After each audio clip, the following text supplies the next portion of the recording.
Hello friends, I am Prince and welcome to Magnet Brains. तो हम basically class 10th में maths का अपना third chapter pair of linear equation in two variables देख रहे थे, जहां पे लास्ट के कुछ लेक्चर से हम अपने पेयर ऑफ इक्वेशंस को सॉल्व करने के लिए अलजेब्रिक मेथड्स पे बात कर रहे थे सर। और ये जो हमारे लेक्चर्स की सीरीज चल रही थी उसमें हमारा रीसेंट लास्ट लेक्चर बहुत ज्यादा इंपॉर्टेंट था सर, क्योंकि वहां पे मैंने आपको टाइप 2 की वैरायटी टैकल करना सिखाया है सर। तो आखिर लास्ट लेक्चर में टाइप 2 की वैरायटी के बारे में क्या क्या जाना हमने। तो सबसे पहले हमने यह सीखा सर कि सवाल को देखकर, इक्वेशन को देखकर कैसे पहचानना है कि वो टाइप 2 की वैरायटी है। उसके बाद सवाल को स्टार्ट कैसे करना है सर बनाना, किस तरीके से सवाल को बनाने की शुरुआत करनी है सर, वो हमने सीखा। यू और वी अज्यूम करने का क्या फंडा होता है सर, वो सीखा। और यह भी जान लिया कि हम अपने टाइप 2 की वैरायटी को दो मेथड से बना सकते हैं। तो हमारी मर्जी है, हम मेथड नंबर 1 यानी कि एलिमिनेशन बाय सब्स्टिट्यूशन का सहारा ले ले, या फिर मेथड नंबर 2 यानी कि elimination by equating the coefficient का सहारा ले ले। अब इतना सब बताने के बाद मैंने आपको लेक्चर के बीच बीच में कई सारे छोटे छोटे होमवर्क्स दिए थे, तो मैं उम्मीद करता हूं सारे स्टूडेंट्स ने वो सारे होमवर्क्स कंप्लीट किए होंगे। और यहां पे लेक्चर में लास्ट की तरफ मैंने आपको एक टाइप 2 की वैरायटी का सवाल अगेन एज अ होमवर्क बनाने को दिया था। तो अगेन मैं उम्मीद करता हूं कि सारे स्टूडेंट्स ने उस सवाल को ट्राई किया होगा। तो अगर आपने ट्राई किया और उसको सक्सेसफुली सॉल्व किया है सर, तो आंसर आपके सामने बोर्ड पे लिखा है, इसको मैच कर लो। आपकी x की वैल्यू -19/351 आनी चाहिए सर, और आपकी y की वैल्यू -46/351 आनी चाहिए। अब बिल्कुल सेम टाइप का सवाल जैसा मैंने बोर्ड पे लिखा है आपको आपकी आरडी शर्मा बुक में मिलेगा, लेकिन यहां पे थोड़ा वार्न हो जाओ। क्यों? क्योंकि वो बुक का सवाल और ये सवाल बिल्कुल अलग है। क्यों अलग है सर? आपके बुक के सवाल में यहां पे माइनस साइन है, जबकि मैंने जो आपको सवाल दिया था वहां पे यहां पे प्लस साइन था। तो दोनों अलग सवाल हैं। तो अगर आपको लग रहा है कि दोनों सेम सवाल है और वहां से आपने आंसर कमेंट में दे दिया है, तो आप गलत हो, वो आंसर नहीं है। यहां से जो मैंने आपको बोर्ड पे आंसर लिखा है वही आंसर आएगा। और अगर आपसे सवाल नहीं भी बना है, अगर आप इस आंसर तक नहीं भी पहुंच पाए हो, तो कोई दिक्कत नहीं है।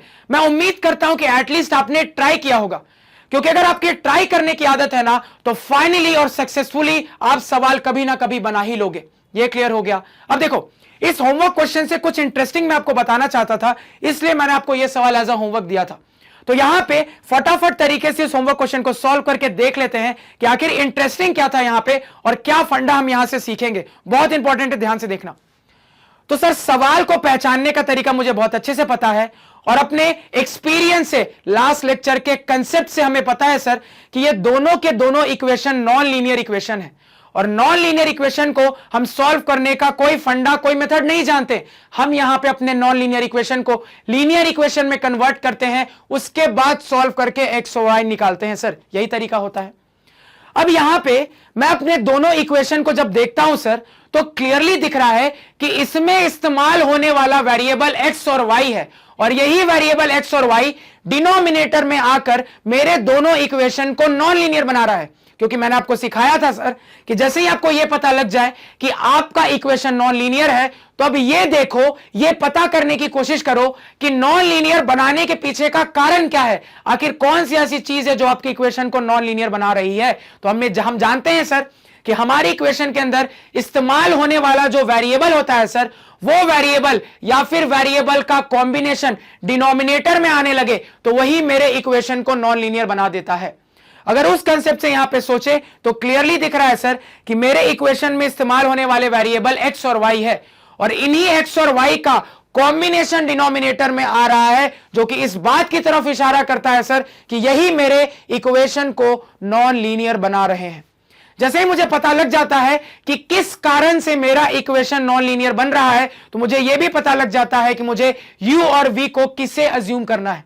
अब यहां पे क्लियरली दिख रहा है सर कि डिनोमिनेटर में मेरे वेरिएबल के कॉम्बिनेशन x प्लस वाई और x माइनस वाई आ रहे हैं, और यही वो कारण है जो कि मेरे इक्वेशंस को नॉन लीनियर बना रहे हैं सर। तो हमने क्या सीखा है? फंडा ये कहता है सर कि यहां से आप 1/x प्लस वाई को कोई दूसरा वेरिएबल u और 1/x माइनस वाई को कोई दूसरा वेरिएबल v मान लोगे, अपने इक्वेशन को सेट कर लोगे, तो आपका non linear equation linear equation में चेंज हो जाएगा, जिसके बाद आप आसानी से सॉल्व कर लोगे। अगेन मैंने आपको सिखाया था कि कोई जरूरी नहीं है कि आप इसको u और v ही मानो, आप इसको कुछ p q a b भी मान सकते हो, वेरिएबल कुछ भी मान सकते हो, कोई दिक्कत नहीं है। सॉल्यूशन पे कोई फर्क नहीं पड़ेगा, सारे तरीके सही होंगे। लेकिन ज्यादातर बुक्स के अंदर आपको यूवी का ही कन्वेंशन मिलता है, इसी वजह से मैं भी आपको यूवी के तरीके से ही बता रहा हूं। लेकिन यहां पे मैं आपको यह भी कह रहा हूं कि आप कोई दूसरा वेरिएबल भी मानोगे तो कोई फर्क नहीं पड़ेगा, वो चीज भी बिल्कुल सही रहेगी। क्लियर हो गया? तो यहां से मुझे पक्का दिख रहा है सर कि अगर मैं 1 divided by x plus y को यू मान लूं और 1 divided by x minus y को वी मान लूं तो मेरा काम हो जाएगा सर। सही बात है? अब देखो आगे।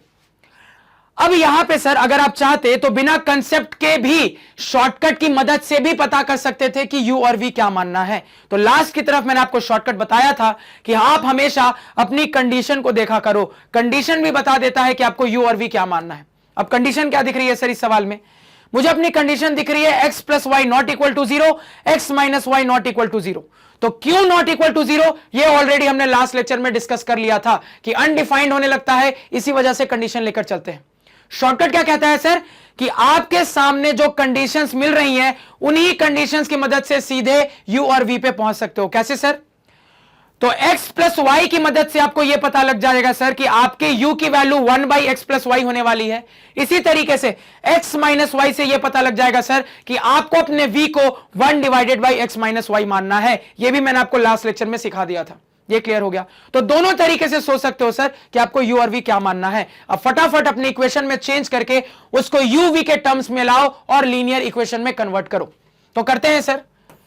पहला इक्वेशन है 5 divided by x plus y plus 2 divided by x minus y is equal to -1। अब इसी चीज को चाहूं सर मैं तो 5 into 1 divided by x plus y plus यहां पे 2 into 1 divided by x minus y बराबर -1 लिख सकता हूं।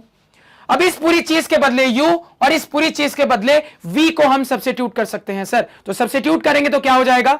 मेरे पास आ जाएगा sir 5u plus 2v is equal to -1। तो ये हमने अपना पहला इक्वेशन निकाल लिया। और ये कैसा इक्वेशन है? दिख रहा है सर ये uv के टर्म्स में एक लीनियर इक्वेशन में कन्वर्ट हो गया, यानी कि मैंने अपने पहले नॉन लीनियर इक्वेशन को एक लीनियर इक्वेशन में कन्वर्ट कर लिया है सर। इसको साइड में यहां पे लिख लेते हैं। क्या इक्वेशन आया पहला? 5u plus 2v is equal to -1। यहां तक कोई दिक्कत किसी को नहीं होनी चाहिए, नोट डाउन करो। इसी तरीके से अगर अपने दूसरे इक्वेशन पे काम करें सर तो क्या हो जाएगा? दूसरा इक्वेशन है 15 divided by x plus y plus 7 divided by x minus y is equal to 10। Again वही कहानी सर, इसी चीज को मैं 15 into 1 divided by x plus y plus 7 into 1 divided by x minus y is equal to 10 के format में लिख सकता हूं। कोई दिक्कत यहां तक नहीं होनी चाहिए। अब अगेन मुझे पता है सर इसके बदले u और इसके बदले v को सब्स्टिट्यूट कर सकते हैं। करो सब्स्टिट्यूट। तो ये बन जाएगा sir 15u plus 7v is equal to 10। और अगेन हमने यहां पे क्या किया? अपने दूसरे नॉन लीनियर इक्वेशन को uv के टर्म्स में एक लीनियर इक्वेशन में कन्वर्ट कर लिया, जो कि मेरा टारगेट था। क्या इक्वेशन आ रहा है सर? इसको भी अलग से लिख लेते हैं। 15u plus 7v is equal to 10 लिख लिया सर। क्लियर हो गया? नोट डाउन करो। अब आगे की कहानी क्या होती है सर? तो आगे की कहानी यह होती है कि आप अपने इक्वेशंस को सॉल्व करके u और v निकालते हो। तो या तो मेथड नंबर 1 लगा लो सॉल्व करने के लिए या 2, लेकिन साथ साथ यह भी देखते रहना किस मेथड से ज्यादा तेज काम होगा, क्योंकि यह बात बहुत इंपॉर्टेंट है। तो इक्वेशंस पहले लिख लेते हैं सर। इक्वेशंस आ रहे हैं u और v में कन्वर्ट होने के बाद 5u plus 2v is equal to -1 और यहां से 15u plus 7v is equal to 10। ये क्लियर है सभी को? ये इक्वेशन आ रहे हैं सर। अब देखो, आप चाहो तो बड़ी आसानी से इसको सब्स्टिट्यूशन से बना सकते हो, कोई दिक्कत नहीं है। लेकिन यहां पे मैं कहूंगा सर कि इक्वेटिंग द कोफिशिएंट ज्यादा फास्ट काम करेगा। और इक्वेटिंग द कोफिशिएंट के अंदर भी आपके पास चॉइस होती है, आप u को एलिमिनेट कर दो या फिर आप v को एलिमिनेट कर दो। तो यहां पे इक्वेटिंग द कोफिशिएंट तो ज्यादा फास्ट काम करेगा सर, ये तो ऑन अ जनरल हम जानते ही है। मैंने आपको शुरुआत में बता दिया था कि इक्वेटिंग द कोफिशिएंट हमेशा आपके सब्स्टिट्यूशन से ज्यादा फास्ट काम करता है। लेकिन इक्वेटिंग द कोफिशिएंट के अंदर भी u को एलिमिनेट करके निकालूंगा तो ज्यादा फास्ट आंसर आएगा, या फिर v को एलिमिनेट करके निकालूंगा तो ज्यादा फास्ट आंसर आएगा। फटाफट सोचो यहां पे कि किसको एलिमिनेट करने पे ज्यादा तेज आंसर आना चाहिए। अब यहां पे तुरंत सारे स्टूडेंट को जज होना चाहिए सर। क्या जज होना चाहिए कि अगर मैं अपने u को एलिमिनेट करने की कोशिश करूंगा, तो बड़े ध्यान से सुनना सर, मेरे u के कोफिशिएंट 5 है और 15 है। तो अगर मैं अपने u के कोफिशिएंट को सेम बना लूं तो u को एलिमिनेट कर दूंगा। और यहां पे u के कोफिशिएंट को सेम बनाना बहुत आसान है सर। क्यों? यहां 15 है, यहां 5 है। क्लियर कट दिख रहा है। 5 को अगर 3 से मल्टीप्लाई कर दूंगा तो स्ट्रेट फॉरवर्ड 15 बन जाएगा सर। तो यहां से क्या दिख रहा है कि v को एलिमिनेट करने से ज्यादा आसान है u को एलिमिनेट करना, क्योंकि डायरेक्टली दिख गया है कि किस चीज से अपने इक्वेशन को दोनों साइड मल्टीप्लाई करूं तो मेरा u एलिमिनेट हो जाए। मान लो तुम v को एलिमिनेट करने की कोशिश करते तो कैसे सोचना पड़ता, आपको अपने 2 और 7 का पहले एलसीएम निकालना पड़ता, अब आपको अपने दोनों इक्वेशन को उस एलसीएम के टर्म्स में कन्वर्ट करना पड़ता सर। यानी कि आपको पता है 2 और 7 का एलसीएम कितना हो जाएगा सर, 7 2 जा 14 हो जाएगा। तो इस वाली इक्वेशन को 7 से मल्टीप्लाई करते, इस वाले को 2 से मल्टीप्लाई करते, तो 2 बार मल्टीप्लाई करने की मेहनत होती, उसके बाद बड़े बड़े नंबर्स आते, उनको सॉल्व करने की मेहनत होती, कुल मिला के सर ज्यादा टाइम लगता। लेकिन यहां पे अगर u को एलिमिनेट करने की कोशिश कर रहे हैं तो दिख रहा है सर कि मुझे जो भी चेंज करना है वो पहले वाले इक्वेशन में ही करने से काम हो जा रहा है, दूसरे बारे में कोई छेड़खानी करने की जरूरत ही नहीं है। तो ऑब्वियसली सर यहां से आगे बढ़ने में मेरा कम टाइम लगेगा, मेरा ज्यादा टाइम बच जाएगा। तो यहां पे आपको यह भी सवाल में फटाफट तरीके से ढूंढते रहना है कि क्या एलिमिनेट करूं, कौन सा अप्रोच लूं कि फटाफट मेरा आंसर निकल कर आए। यहां से क्या दिख गया सर, u को एलिमिनेट करूंगा तो फटाफट आंसर आएगा, तो एलिमिनेट करते हैं सर। तो अपनी इक्वेशन को दोनों साइड 3 से मल्टीप्लाई कर देता हूं। तो अगर 3 से मल्टीप्लाई करूंगा सर तो ये बन गया 5 3 जा 15u प्लस 3 2 जा 6v इज इक्वल टू -3। तो इस पूरे इक्वेशन को हमने 3 से दोनों साइड मल्टीप्लाई कर लिया। अब सेकंड वाली इक्वेशन को देखें सर तो ये आ रहा है 15u plus 7v is equal to 10। अब यहां पे अगर मैं अपने दोनों इक्वेशन को सब्ट्रैक्ट कर दूंगा सर, u वाला टर्म खत्म, u का टर्म जैसे ही खत्म, मेरे पास एक वेरिएबल के टर्म्स में एक इक्वेशन आ जाएगी जिसको फटाफट तरीके से सॉल्व करके सर अपने v की वैल्यू निकाल लूंगा। v को पहले या दूसरे में से किसी भी इक्वेशन में पुट करूंगा सर तो u भी निकल कर आ जाएगा। u आ गया, v आ गया तो x और y भी निकाल लेंगे सर। लग जाओ यहां। तो सर सब्ट्रैक्ट करते हैं, प्लस बन गया माइनस, प्लस बन गया माइनस, प्लस बन गया माइनस। मैं थोड़ा फास्ट इसलिए बता रहा हूं क्योंकि सारी पढ़ी हुई चीज है, तो फटाफट यहां पे आपको समझना चाहिए कि मैं क्या क्या कह रहा हूं। तो यहां पे कोई स्टूडेंट ऐसा नहीं होना चाहिए कि सर आप बहुत ज्यादा तेज बता रहे हो, क्योंकि हर पढ़ी हुई चीज के बेसिस पे ही इस होमवर्क को हम सॉल्व कर रहे हैं, इसी वजह से फटाफट बना रहे हैं। जब नए कंसेप्ट पे जाएंगे तो वहां धीरे धीरे आराम आराम से समझेंगे। क्लियर हो गया? आगे देखो। तो सर ये टर्म मेरा खत्म हो गया, प्लस 15u माइनस 15u। यहां क्या सर v वाला टर्म है, तो प्लस 6v माइनस 7v कितना आ जाएगा सर, माइनस v आ जाएगा, बराबर -3 -10 -13, माइनस से माइनस गया सर, v की वैल्यू 13 निकल के आ गई। तो हमने v निकाल लिया, v लिख लेते हैं, कितना आया सर, v मेरा आया है यहां पे 13। अब किसकी बारी u निकालने की, तो u अगर आप चाहो तो यहां से भी निकाल सकते हो सर, यहां से भी निकाल सकते हो, लेकिन अगेन थोड़ा सा कॉमन सेंस। मेरे दूसरे वाले इक्वेशन में जो नंबर्स है ना सर वो ज्यादा बड़े नंबर्स हैं, तो अगर मुझे u निकालना ही है तो क्यों मैं ऐसे इक्वेशन का सहारा लूं जहां पे कैलकुलेशन थोड़ी बड़ी हो सकती है, थोड़ी कॉम्प्लेक्स हो सकती है, क्योंकि नंबर्स ज्यादा बड़े हैं। अगर मुझे अपने किसी इक्वेशन में ज्यादा छोटे कोफिशिएंट्स, ज्यादा छोटे नंबर्स दिख रहे हैं तो क्यों ना मैं उस इक्वेशन का सहारा लूं। तो बहुत इंपॉर्टेंट छोटी छोटी लेकिन मोटी बातें मैं बताता हुआ जा रहा हूं, फटाफट नोट करते जाना। तो क्या दिखा सर कि इस इक्वेशन को यूज करने में ज्यादा फायदा है, ज्यादा जल्दी काम होगा। क्यों? क्योंकि यहां पे इस्तेमाल किए जाने वाले नंबर्स, यहां पे इस्तेमाल किए जाने वाले कोफिशिएंट्स ज्यादा छोटे हैं, तो आसानी से सॉल्व होगा सर। तो इसका इस्तेमाल कर देता हूं, तो इसका इस्तेमाल करूंगा सर। तो इक्वेशन है मेरी 5u plus 2v is equal to यहां पे -1। अब अपनी v की वैल्यू यहां पे सर पुट करके u निकालते हैं। तो 5u प्लस 2 इंटू v कितना आया सर 13 इज इक्वल टू -1। तो 5u plus 13 to 26 is equal to -1। 5u is equal to plus 26 उधर जाएगा, -26 बन जाएगा, -26 -26 -1 -27 बन जाएगा सर। यहां तक कोई दिक्कत? आगे u की वैल्यू क्या आ जाएगी सर, 5 को उस तरफ भेजो, डिवाइड में आ जाएगा, -27/5 आ गया सर। तो u की वैल्यू फ्रैक्शन में आ रही है, क्या आ रही है सर, u की वैल्यू आ रही है मेरी -27/5। लिख लिया, इतना नोट डाउन करो फटाफट। बहुत मजेदार चीजें एक साथ बता रहा हूं। सबसे पहले मैंने आपको यह फंडा सिखाया कि कौन सा मेथड लगाना ज्यादा फास्ट है और उसमें भी किसको एलिमिनेट करना ज्यादा फास्ट है। फिर सिखाया किसमें सब्स्टिट्यूट करने पे ज्यादा फास्ट आंसर आएगा। अब एक और नया कंसेप्ट देखेंगे, इतना नोट डाउन कर लिया। नेक्स्ट कंसेप्ट देखो मजेदार, जो इस सवाल के थ्रू आप सीख पा रहे हो। अब देखो u निकाल लिया, v निकाल लिया, अब किसकी बारी आई सर, इसका इस्तेमाल करके x और y निकालने की। तो आपने 1/x प्लस y को u माना था सर, सही बात है। u कितना निकल के आया है, -27/5, -27/5। क्लियर? आगे इसी तरीके से सर आपने v किसको माना है, 1/x माइनस वाई को v माना है। v कितना निकल के आया है सर? 13 निकल के आया। अब देखो, अब बड़े ध्यान से मेरी बात को सुनना।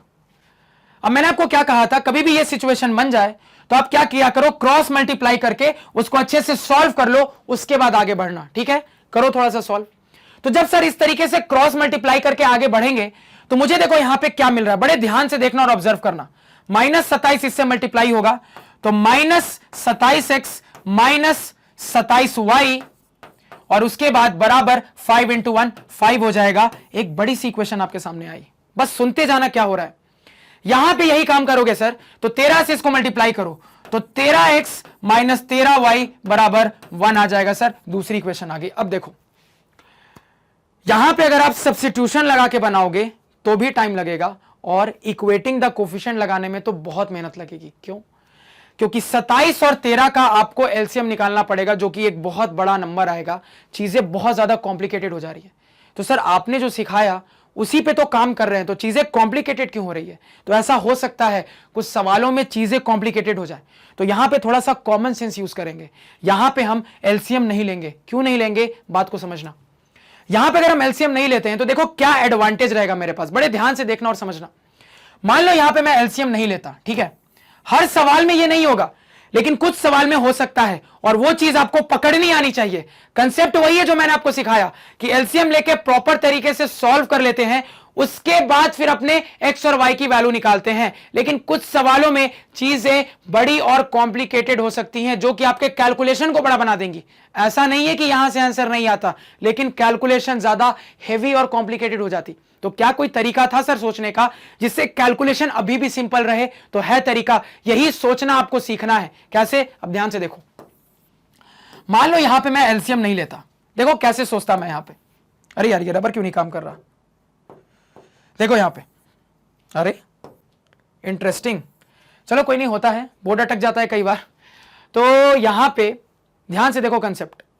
यहां पे अगर मैं आपसे पूछूं कि x + y निकाल कर बताओ तो क्या होगा, तो x + y क्या बता दोगे? तो ये आपके पास फॉर्मेट है।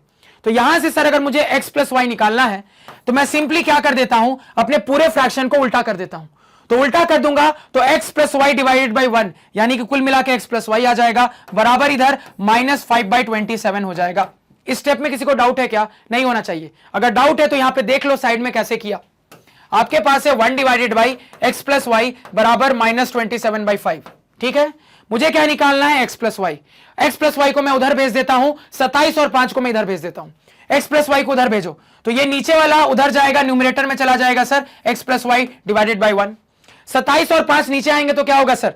ये 5 इधर चला जाएगा सर, ये 27 इधर चला जाएगा, नेगेटिव साइन को भी भेज दिया। बस यहीं से लिखा है मैंने, कोई अलग रॉकेट साइंस नहीं लगाई। क्लियर हुआ? आगे देखो। अब इसी तरीके से यही फंडा यहां लगा है सर, तो दिख रहा है कि मेरा x - y 1/13 आ जाएगा। अब बड़े ध्यान से फंडे को समझो, मैं क्या समझाना चाह रहा हूं। अब यहां पे बड़े प्यारे तरीके से मुझे दिख रहा है सर, एक x + y के टर्म्स में है, एक x - y के टर्म्स में है। सीधे सीधे दोनों इक्वेशन को ऐड कर दूंगा, +y - y खत्म हो जाएंगे, x के टर्म्स में मेरे पास इक्वेशन आ जाएगी। फटाफट सॉल्व करके x निकालूंगा, किसी एक इक्वेशन में पुट कर दूंगा, y निकल के आ जाएगा। ज्यादा तेज काम हुआ यहां पे? बिल्कुल हुआ। यही आपको सीखना है कि कई बार हम अपने सीखे हुए मेथड से थोड़ा सा हटके चलते हैं अपने कैलकुलेशन पार्ट को आसान बनाने के लिए।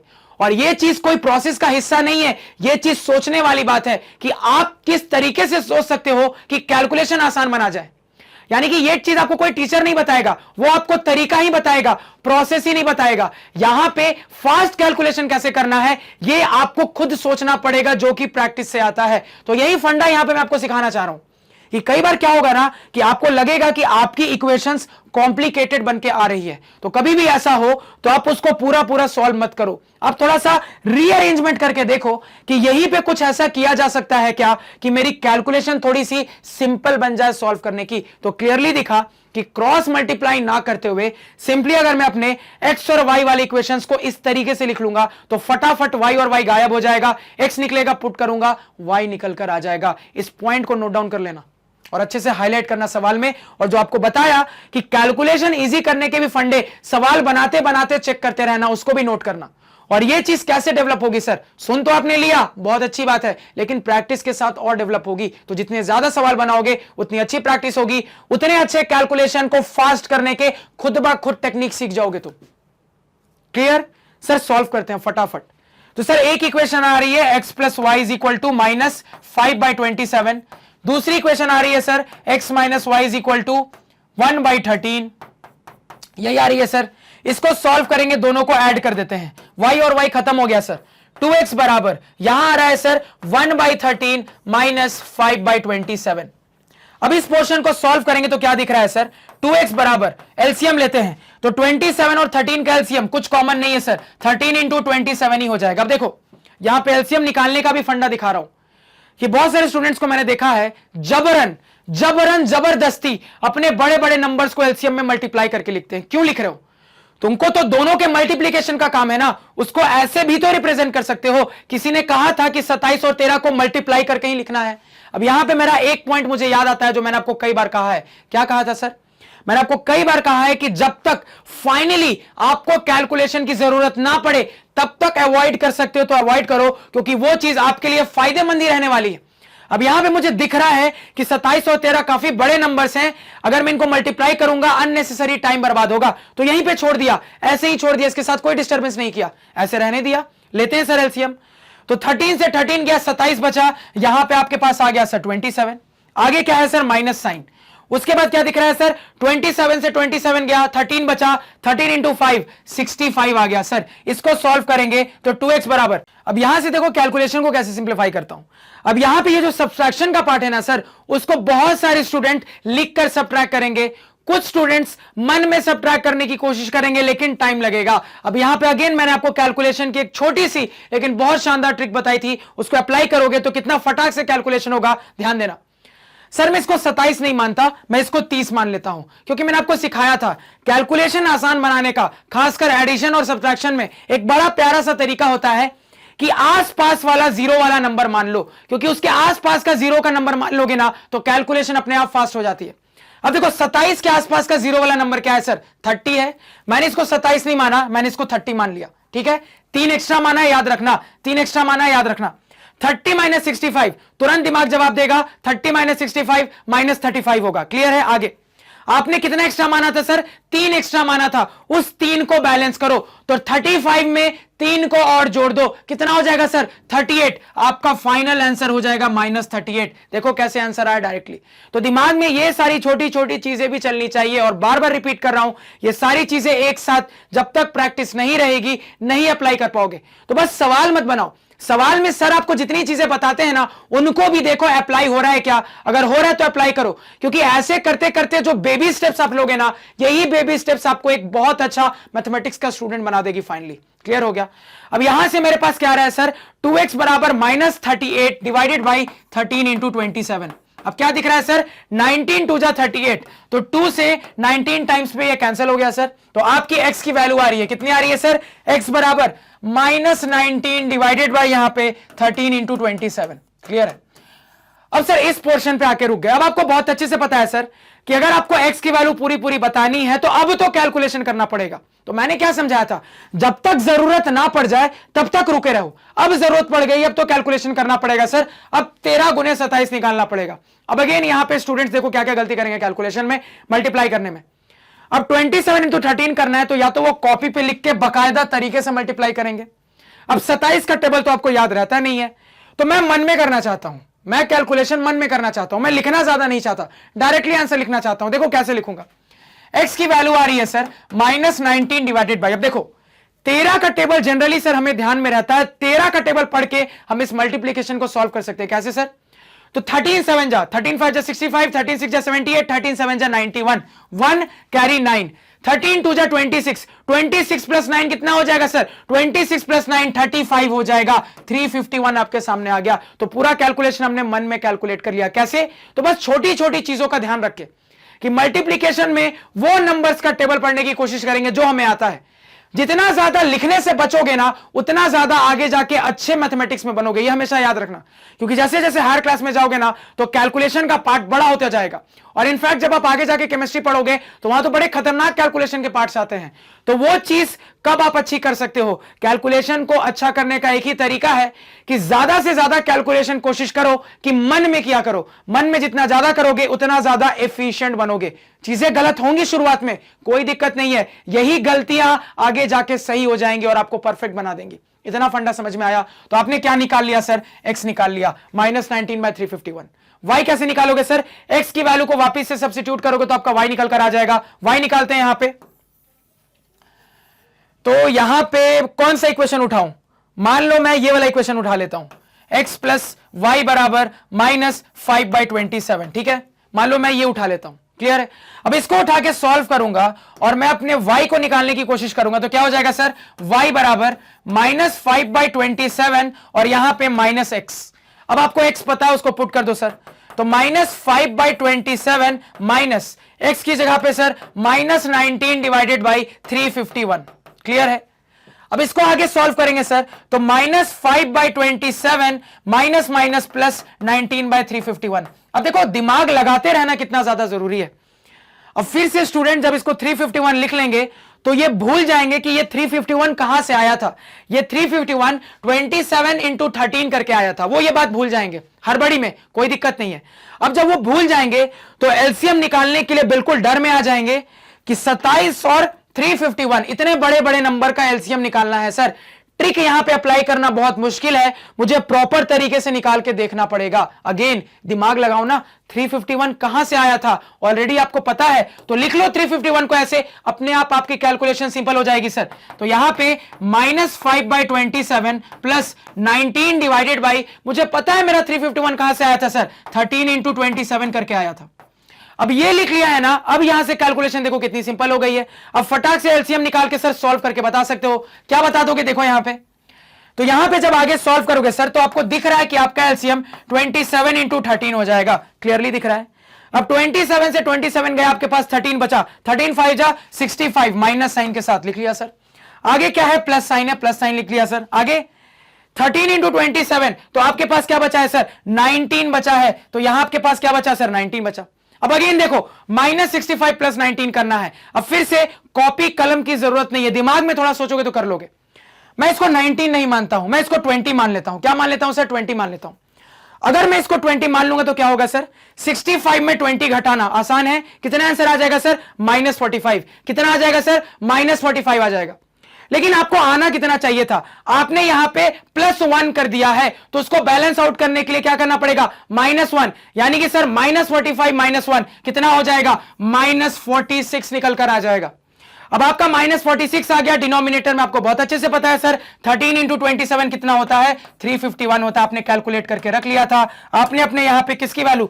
y की वैल्यू कैलकुलेट कर ली, कितना? -46/351 वहां पे लिखा है सर। फंडा क्लियर हुआ? तो देखो एक सवाल के अंदर कितने सारे कंसेप्ट्स मैंने आपको बताए। सवाल का कंसेप्ट तो बताया ही बताया, और चूंकि यहां पे इतने कॉम्प्लिकेटेड आंसर आ रहे थे तो ये एक अच्छा मौका था मेरे लिए आपको कैलकुलेशन पार्ट को सिंप्लीफाई करने के कुछ टिप्स बताने का। तो इसी सवाल में कैलकुलेशन के कितने सारे टिप्स मैंने एक साथ इस्तेमाल कर लिए। तो बार बार कह रहा हूं कि सुन लोगे, समझ लोगे, बहुत अच्छी बात है। अप्लाई नहीं करोगे तो फिर वो कोई मतलब के नहीं रहेंगे, क्योंकि उसको भूल जाओगे।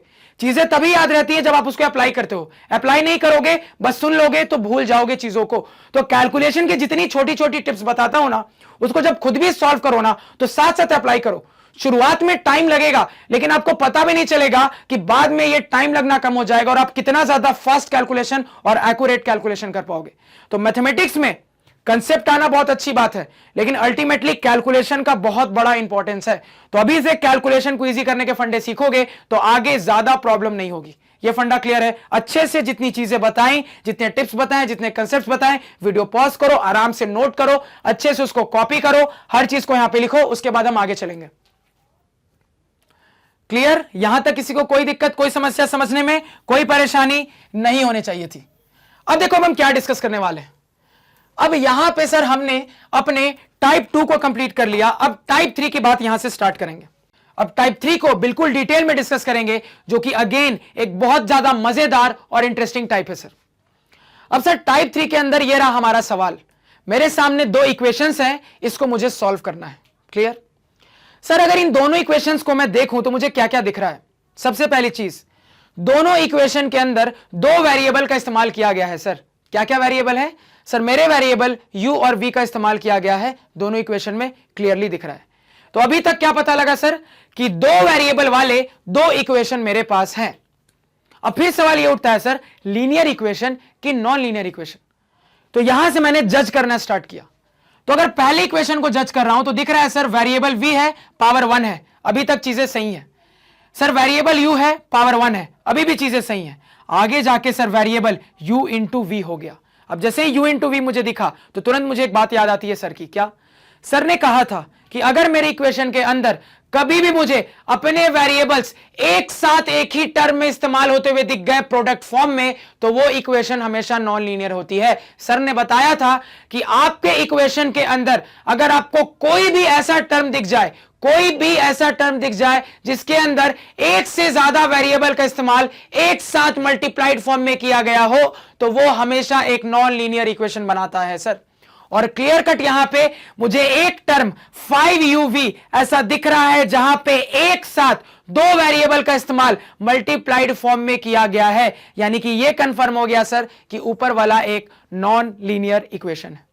नीचे वाले में देखें सर, नीचे वाले में भी फिर से मुझे एक ऐसा टर्म दिख रहा है सर जिसमें मेरे दो वेरिएबल u और v का इस्तेमाल एक साथ मल्टीप्लाइड फॉर्म में किया गया है, जो कि फिर यह कह रहा है सर नॉन लीनियर इक्वेशन है। तो यहां से अभी तक क्या पता लगा सर? फिर से टाइप 3 के अंदर दो नॉन लीनियर इक्वेशन के सॉल्व करने की बात आती है जहां पे दो वेरिएबल का इस्तेमाल किया गया है। यानी दो वेरिएबल वाले दो नॉन लीनियर इक्वेशन, दो वेरिएबल वाले दो नॉन लीनियर इक्वेशन। क्लियर है? अब बहुत अच्छे से हम अपने टाइप 2 में नॉन लीनियर इक्वेशंस के सॉल्व करने का फंडा सीख कर आ रहे हैं सर। फंडा क्या कहता है? फंडा यह कहता है कि हम as such non linear equations को सॉल्व करने का कोई स्पेसिफिक मेथड नहीं जानते। तो हम क्या करते हैं, अपने कंसेप्ट्स की मदद से, अपने शॉर्टकट्स की मदद से हम अपने नॉन लीनियर इक्वेशंस को लीनियर इक्वेशंस में पहले चेंज करते हैं, उसके बाद सॉल्व करके अपने वेरिएबल की वैल्यू निकालते हैं सर। यही मेरा फंडा कहता है। यानी अगर यहां पे भी नॉन लीनियर इक्वेशन आ रहे हैं तो यह कंफर्म है सर कि जरूर किसी ना किसी तरीके से मेरे non linear equation linear equations में चेंज होंगे, जिसके बाद सॉल्व करके हम अपने वेरिएबल u और v की वैल्यू बता पाएंगे। यह फंडा क्लियर है? यानी नॉन लीनियर इक्वेशन को सॉल्व करने का जो फंडा सीख कर आ रहे हैं सर, वही यहां पे अप्लाई होगा। लेकिन इंटरेस्टिंग क्या दिखा? इंटरेस्टिंग यह दिखा कि ये वाले नॉन लीनियर इक्वेशन मेरे टाइप 2 वाले नॉन लीनियर इक्वेशन से थोड़े अलग है। क्योंकि जब मेरे टाइप 2 वाले नॉन लीनियर इक्वेशन आ रहे थे सर, तो वहां पे मेरे पास डिनोमिनेटर में वेरिएबल्स आकर उसको नॉन लीनियर बना रहा था। लेकिन यहां पे जो नॉन लीनियर इक्वेशन आ रहे हैं सर, यहां पे दो वेरिएबल एक ही टर्म के अंदर एक साथ प्रोडक्ट फॉर्म में आ जा रहे हैं, इस वजह से ये नॉन लीनियर बन रहा है।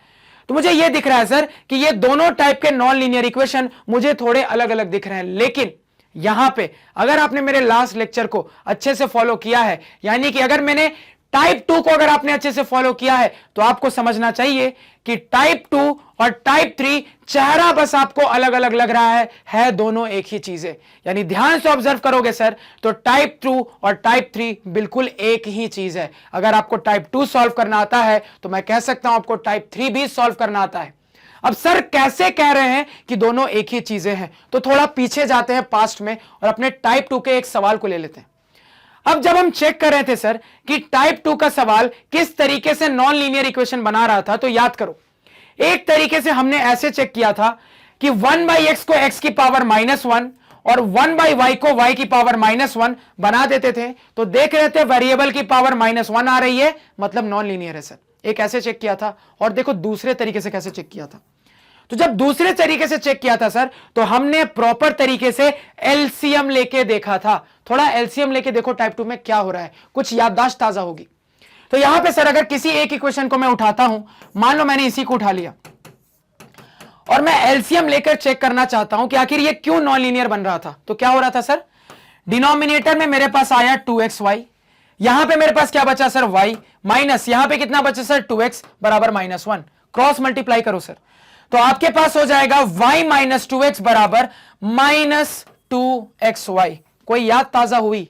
कुछ मिलता मिलता सा दिख रहा है सर? दिखना चाहिए, अब तो दिखना चाहिए। क्या दिखना चाहिए सर?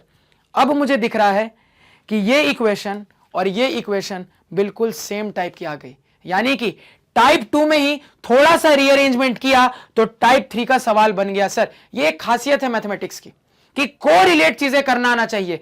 कोरिलेशन जिसने सीख लिया ना उसके लिए मैथमेटिक्स अपने आप आसान हो जाएगी। अब देखो यहां पे, तो यहां से यह समझ में आ गया सर कि टाइप 3 बस देखने में अलग लग रहा है, एक्चुअली में टाइप 2 ही इसके अंदर छिपा हुआ है। तो अब यह देखने के बाद सभी स्टूडेंट का जवाब आना चाहिए कि टाइप 3 कैसे बनेगा। सभी स्टूडेंट का जवाब आना चाहिए, किसी से मिस नहीं होना चाहिए। अब सब फटाफट जवाब देंगे। सर क्लियर कट दिख रहा है कि मेरा यही टाइप 2 थोड़ा सा सॉल्व होके टाइप 3 बना देता है। तो अगर हम रिवर्स चले जाएं, यानी टाइप 3 से पीछे जाकर टाइप 2 पे पहुंच जाएं, तो टाइप 2 को तो ऑलरेडी सॉल्व करना आता है सर। तो जैसे सॉल्व करना आता है वैसे सॉल्व कर देंगे तो हमारे वेरिएबल की वैल्यू निकल जाएगी। तो यहीं पे आपने खुद क्लियर कर लिया कि टाइप 3 को कैसे सॉल्व करना है। तो क्या करना पड़ेगा सर, मुझे टाइप 2 में ही रिवर्स जाना पड़ेगा। तो थोड़ा सा रिवर्स जाएंगे टाइप 3 से तो टाइप 2 पे पहुंच जाएंगे, और टाइप 2 को तो सॉल्व करना आपने बड़ी आसानी से सीख लिया है। यहां तक समझने में कोई दिक्कत किसी को होनी ही नहीं चाहिए। अब आगे, अब सर सवाल यह उठता है कि रिवर्स कैसे जाए। तो थोड़ा सा सोचोगे तो वो भी समझ में आ जाएगा कि यहां से आखिर यहां पहुंचना कैसे। तो अगर मैं इन दोनों को कंपेयर करूं, इन दोनों को देखूं, तो थोड़ा सा आइडिया लग रहा है सर रिवर्स जाने के लिए क्या करना पड़ेगा। सर रिवर्स जाने के लिए अगर मैं अपने इक्वेशन में दोनों साइड 2xy से डिवाइड कर दूं, रिवर्स जाने के लिए अगर मैं अपने इक्वेशन में दोनों साइड 2xy से डिवाइड कर दूं, तो देखो क्या हो जाएगा।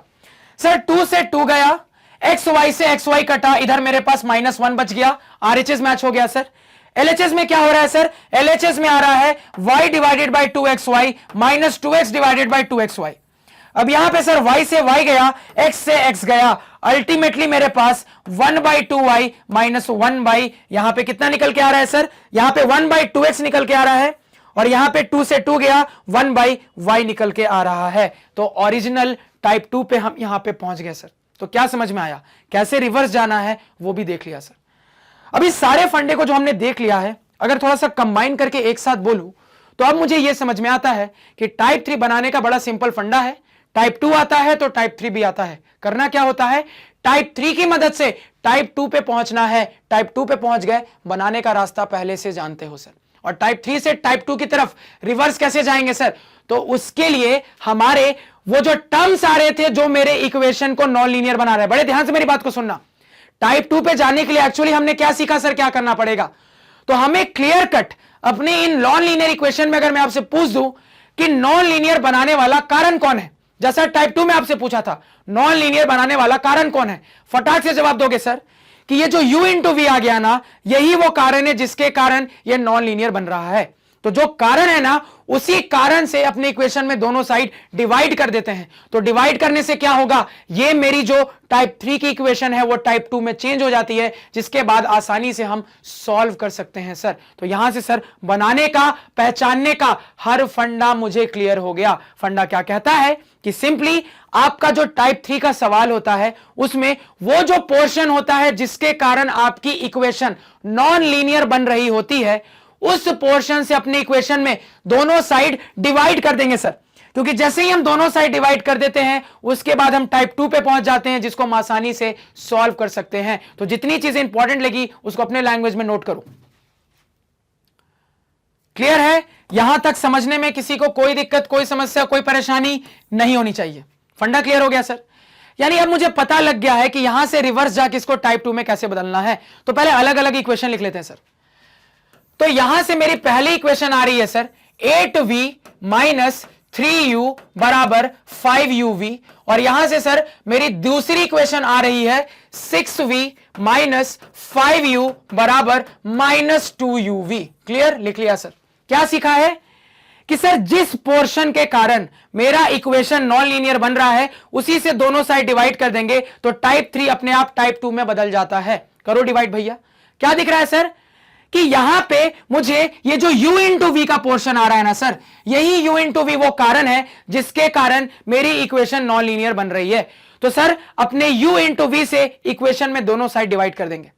तो अगर हम अपनी इक्वेशन में दोनों साइड u इंटू वी से डिवाइड कर देंगे तो क्या हो जाएगा सर, यहां पे ध्यान से देखो। अब तो सर यहां भी u इंटू वी से डिवाइड कर दिया, यहां भी u इंटू वी से डिवाइड कर दिया, तो सर ये u इंटू वी, ये इंटू वी से कटा, यहां पे क्या हो गया सर मेरे पास 8v divided by u into V minus 3u divided by u into V बराबर यहां पे क्या बचा सर 5। अब यहां v से v गया सर, u से u गया, यहां से आपके पास क्या निकल के आया सर 8 बाई u निकल के आया माइनस 3 बाई v निकल के आया बराबर यहां पे 5 निकल के आ गया सर। तो आपने अपने टाइप 3 की पहली इक्वेशन को टाइप 2 की पहली इक्वेशन में चेंज कर दिया है सर। अब यही फंडा सर अपनी दूसरी इक्वेशन में लगाते हैं। फिर से दिख रहा है सर अपनी इक्वेशन में दोनों साइड मुझे u इंटू वी से क्या करना पड़ेगा सर, डिवाइड करना पड़ेगा। करते हैं डिवाइड से, कर दिया डिवाइड यहां पे। अब जैसे ही डिवाइड किया तो क्या पता लग रहा है सर, इस uv से ये uv गया, उसके बाद यहां पे सर मैं लिख सकता हूं 6v divided by u into V minus 5u divided by u into V बराबर -2। अब आगे सर v से v गया, u से u गया, मेरे पास आ रहा है यहां पे 6 बाई यू माइनस यहां पे आ रहा है 5 बाई वी बराबर -2। फिर से मैंने अपने टाइप 3 की दूसरी इक्वेशन को टाइप 2 की दूसरी इक्वेशन में चेंज कर लिया। तो मैंने अपने टाइप 3 के दोनों इक्वेशन को सर टाइप 2 के इक्वेशंस में चेंज कर लिया है, जिसके बाद किस तरीके से सॉल्व करना है ऑलरेडी बहुत अच्छे से सीख कर आ रहे हैं सर। तो ये इक्वेशंस को थोड़ा अलग लिख लेते हैं। तो यहां पे इनको थोड़ा सा अलग लिखे तो देखो क्या हो जाएगा, यहां पे थोड़ा सा अलग लिखें सर तो ये हो जाएगा 8 by U minus 3 by V, 8 by U minus 3 by V is equal to 5, और दूसरा हो जाएगा sir 6 by U minus 5 by V is equal to -2। लिख लिया सर अपने दोनों के दोनों इक्वेशन को हमने अलग से। क्लियर है? इतना नोट डाउन करो पहले। अब आगे, अब इसको रब कर देता हूं, इसका काम हो गया, थोड़ी और जगह मिल जाएगी हमें बोर्ड पे। अब देखो आगे, अब यहां से कैसे आगे बढ़ना है सर, ये भी मुझे बहुत अच्छे से पता है। मुझे अपने टाइप 2 के एक्सपीरियंस से बहुत अच्छे से पता है सर कि डिनोमिनेटर में ये जो आने वाला वेरिएबल है वो इसको नॉन लीनियर कर देता है, जिस वजह से हमें क्या u इंटू वी मानना होता है ये हमें पता। बड़े ध्यान से मेरी बात को सुनना। हम एक्चुअली में क्या करते थे, तो वहां पे मेरे पास इक्वेशन इस तरीके से x और y के टर्म में होती थी, तो हम uv मानते थे। uv मानने का क्या मतलब है, हम अपने डिनोमिनेटर में आने वाले वेरिएबल को न्यूमरेटर वाले वेरिएबल में कन्वर्ट करते थे।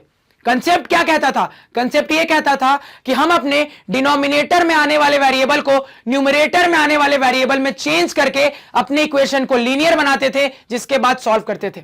अब बड़ी बात ध्यान से सुनना, क्यों मैंने आपको इतना स्ट्रेस देकर बताया था कि वेरिएबल दुनिया में कुछ भी हो सकते हैं, कभी भी वेरिएबल के साथ मत रटा करो, कंसेप्ट हमेशा ध्यान में रखो। अब देखो कंसेप्ट ध्यान में है तो बड़ी आसानी से आगे बढ़ सकते हो, जिसको कंसेप्ट ध्यान में नहीं है ना वो बंदा इस सवाल में अटक जाएगा। अब देखो, अब उनको आदत है यूवी मानने की। अब अगर उनको यूवी आदत है मानने की तो क्या प्रॉब्लम हो रही है सर, ये पहले से यूवी के टर्म्स में है, तो क्या दोबारा यहां पे आप यूवी का अजम्पशन कर सकते हो? नहीं कर सकते हो। सर ने सिखाया था कि जो वेरिएबल एक बार इस्तेमाल हो जाए उसको आप दोबारा इस्तेमाल नहीं कर सकते। तो यहां से क्या करना है वो मुझे क्लियर है। क्लियर मुझे यह है सर कि मेरे इक्वेशंस को नॉन लीनियर बनाने में 1 बाई यू और 1 बाई वी का योगदान है, इन्हीं दोनों का योगदान है सर। तो हम एक्चुअली में क्या करते हैं, अपने इन डिनोमिनेटर वाले वेरिएबल को कोई न्यूमरेटर वाले वेरिएबल में चेंज कर लेते हैं। अब आपकी मर्जी है, वेरिएबल कुछ भी रखो, आपकी मर्जी है इसको ए इसको बी मान लो, आपकी मर्जी है इसको पी इसको क्यू मान लो, आपकी मर्जी है इसको एक्स इसको वाई मान लो। किसी ने रोका क्या? नहीं रोका। अब जनरली बुक्स में कन्वेंशन एक्स वाई का मिलता है, तो मैं भी एक्स वाई लेके चल रहा हूं, लेकिन इसका यह मतलब नहीं है कि कुछ और मान के नहीं बना सकते थे, बिल्कुल बना सकते थे, नंबर भी पूरे मिलेंगे। यह फंडा यहां तक क्लियर हुआ। आगे बढ़ते हैं सर। तो यहां पे जब आप आगे बढ़ेंगे सर, तो इसको मैंने कुछ x मान लिया, इसको कुछ y मान लिया। मुझे बहुत अच्छे से पता है क्या करना है। मेरी पहली इक्वेशन है sir 8 by U minus 3 by V is equal to 5। इसी तरीके से सर मेरी दूसरी इक्वेशन है 6 बाई यू, उसके बाद minus 5 by V is equal to -2। अब इसी चीज को मैं लिख सकता हूं sir 8 into 1 by U minus 3 into 1 by V is equal to 5, और इसी चीज को मैं लिख सकता हूं sir 6 into 1 by U minus 5 into 1 by V is equal to -2। अब 1 बाई यू और 1 बाई वी के जगह पे x और y को सब्स्टिट्यूट कर देते हैं सर। तो जैसे ही सब्स्टिट्यूट करेंगे तो ये बन जाएगा 8x minus 3y is equal to 5, और ये क्या बन गया सर, ये बन गया 6x minus 5y is equal to -2। तो हमने क्या कर लिया, अपने एक नॉन लीनियर इक्वेशन से दूसरे नॉन लीनियर इक्वेशन के फॉर्म में आए और वहां से लीनियर इक्वेशन पे चले गए। फंडा क्लियर हुआ सर? एक नॉन लीनियर इक्वेशन से दूसरे नॉन लीनियर इक्वेशन के फॉर्म में और उस नॉन लीनियर इक्वेशन के फॉर्म से फिर अब लीनियर इक्वेशन के फॉर्म में आ गए हैं सर। यानी ये फाइनल एक्सप्रेशंस को, ये फाइनल इक्वेशंस को अगर मैं सॉल्व कर दूंगा तो मेरी एक्स और वाई की वैल्यू निकल कर आ जाएगी, जिसकी मदद से मैं यू और वी निकाल सकता हूं। ये क्लियर हुआ सर? इन इक्वेशंस को भी थोड़ा साइड में लिख लेते हैं। तो इन इक्वेशंस को साइड में लिखे सर, तो मेरे पास है 8x minus 3y is equal to 5, दूसरा है sir 6x minus 5y is equal to -2। लिख लिया सर, इसको नोट डाउन करो, इसको भी नोट डाउन करो। अब इसको मैं इरेज कर देता हूं। यहां पे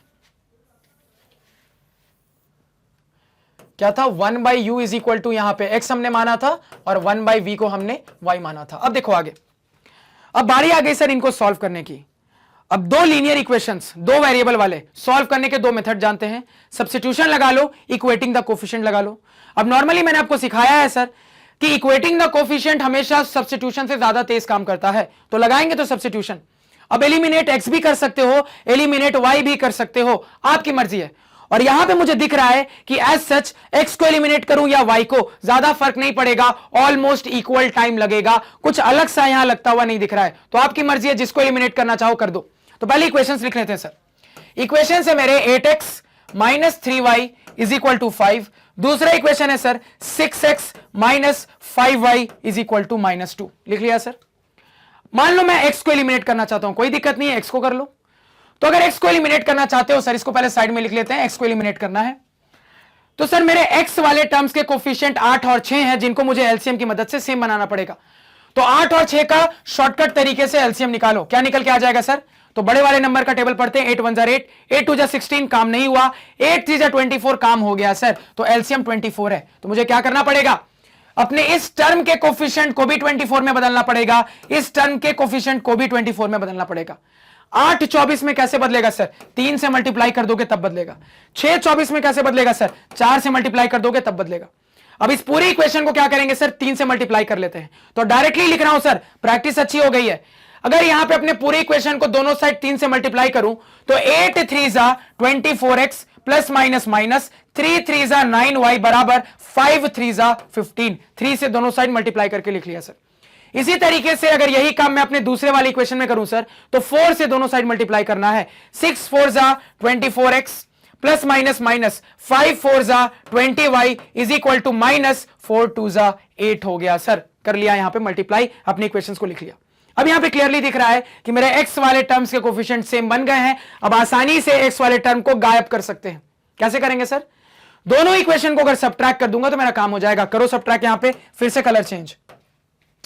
तो सर एक इक्वेशन है 24x माइनस 9y बराबर 15, दूसरी इक्वेशन है सर 24x माइनस 20y बराबर -8। करो subtract sir, sign change, plus बना माइनस, माइनस बना प्लस, माइनस बना प्लस। तो सॉल्व करेंगे सर, 24x से 24x खत्म। आगे sir minus 9y plus 20y, कुल मिला के 20 में से 9 घटाओ, कितना आ जाएगा सर? 11 आ जाएगा। 11y बराबर, इधर क्या आ रहा है सर? 15 प्लस 8 कितना हो जाएगा सर? 23 हो जाएगा। 15 प्लस 8 कितना हो गया सर? 23 हो गया। यानी कि यहां से सर मेरे y की वैल्यू निकल के आ गई। कितनी आ गई है सर? तो मेरे y की वैल्यू निकल के आ रही है 23 डिवाइडेड बाई 11। क्या निकल के आया सर? 23/11। नोट डाउन करो इसको। अब x कैसे निकलेगा? आपकी मर्जी है, इस y को इसमें डालो या इसमें डालो और सॉल्व करके क्या करो सर? x निकाल लो। मान लो मैं नीचे वाले में डालता हूं, तो मेरे पास इक्वेशन है 6x माइनस 5y बराबर -2। तो 6x माइनस 5 इंटू y कितना निकल के आया सर? 23 डिवाइडेड बाई 11 बराबर यहां पे -2। तो 6x यहां पे माइनस 5 3 15 का 5, यहां पे 1 5 2 10 1 11, 115 डिवाइडेड बाई 11 हो गया सर बराबर -2। अब यहां पे जब आगे फर्दर सॉल्व करेंगे तो देखो क्या होगा, पहले इतना नोट डाउन करो। अब यहां पे जब फर्दर सॉल्व करेंगे सर, तो मेरे पास हो जाएगा 6x बराबर इधर -2, ये उधर जाएगा तो प्लस 115/11 हो जाएगा सर। तो इसको एलसीएम लेंगे तो यहां पे 11, यहां पे कितना हो गया? -22 प्लस यहां पे 115, यहां पे 6x बराबर समथिंग, ये हो रहा है सर। तो 6x बराबर कितना निकल के आ रहा है? अब 115 में 22 घटाओ। देखो कैसे दिमाग लगाता हूं सर, 115 में सीधे 15 घटा दिया, 100 बचा।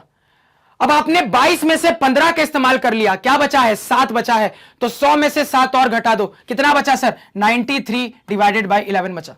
अब क्लियरली दिख रहा है, ये भी 3 से कट जाएगा, ये भी 3 से कट जाएगा। डिविजिबिलिटी टेस्ट पढ़ाया था, इस्तेमाल हो रहा है सर। 3 2 जा 6, 3 3 जा 9, 3 1 जा 3। कुल मिला के सर यहां से x की वैल्यू देखो क्या आ गई, 31 डिवाइडेड बाई 2 नीचे चला जाएगा सर, 11 2 जा 22। तो आपने x निकाल लिया, क्या निकाला है सर? 31/22। नोट डाउन करो इसको। तो आपने अपना x भी निकाल लिया सर, y भी निकाल लिया। अब आगे क्या करेंगे? अब आगे मुझे बहुत अच्छे से पता है सर कि हम किस तरीके से प्रोसीड करते हैं। तो यहां पे हम प्रोसीड करने के लिए सर हमने क्या माना था?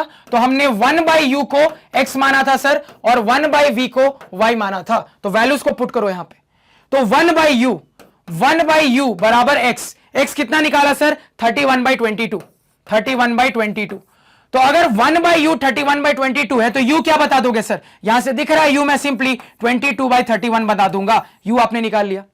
इसी तरीके से अगर हम v निकालेंगे तो क्या हो जाएगा सर? 1/v बराबर यहां से y कितना निकाला सर? 23/11। तो अगर आपसे कोई पूछ दे v क्या होगा, सिंपल इसको रेसिप्रोकल कर देता हूं, उल्टा कर देता हूं सर, 11/23 हो जाएगा। v भी आपने निकाल लिया।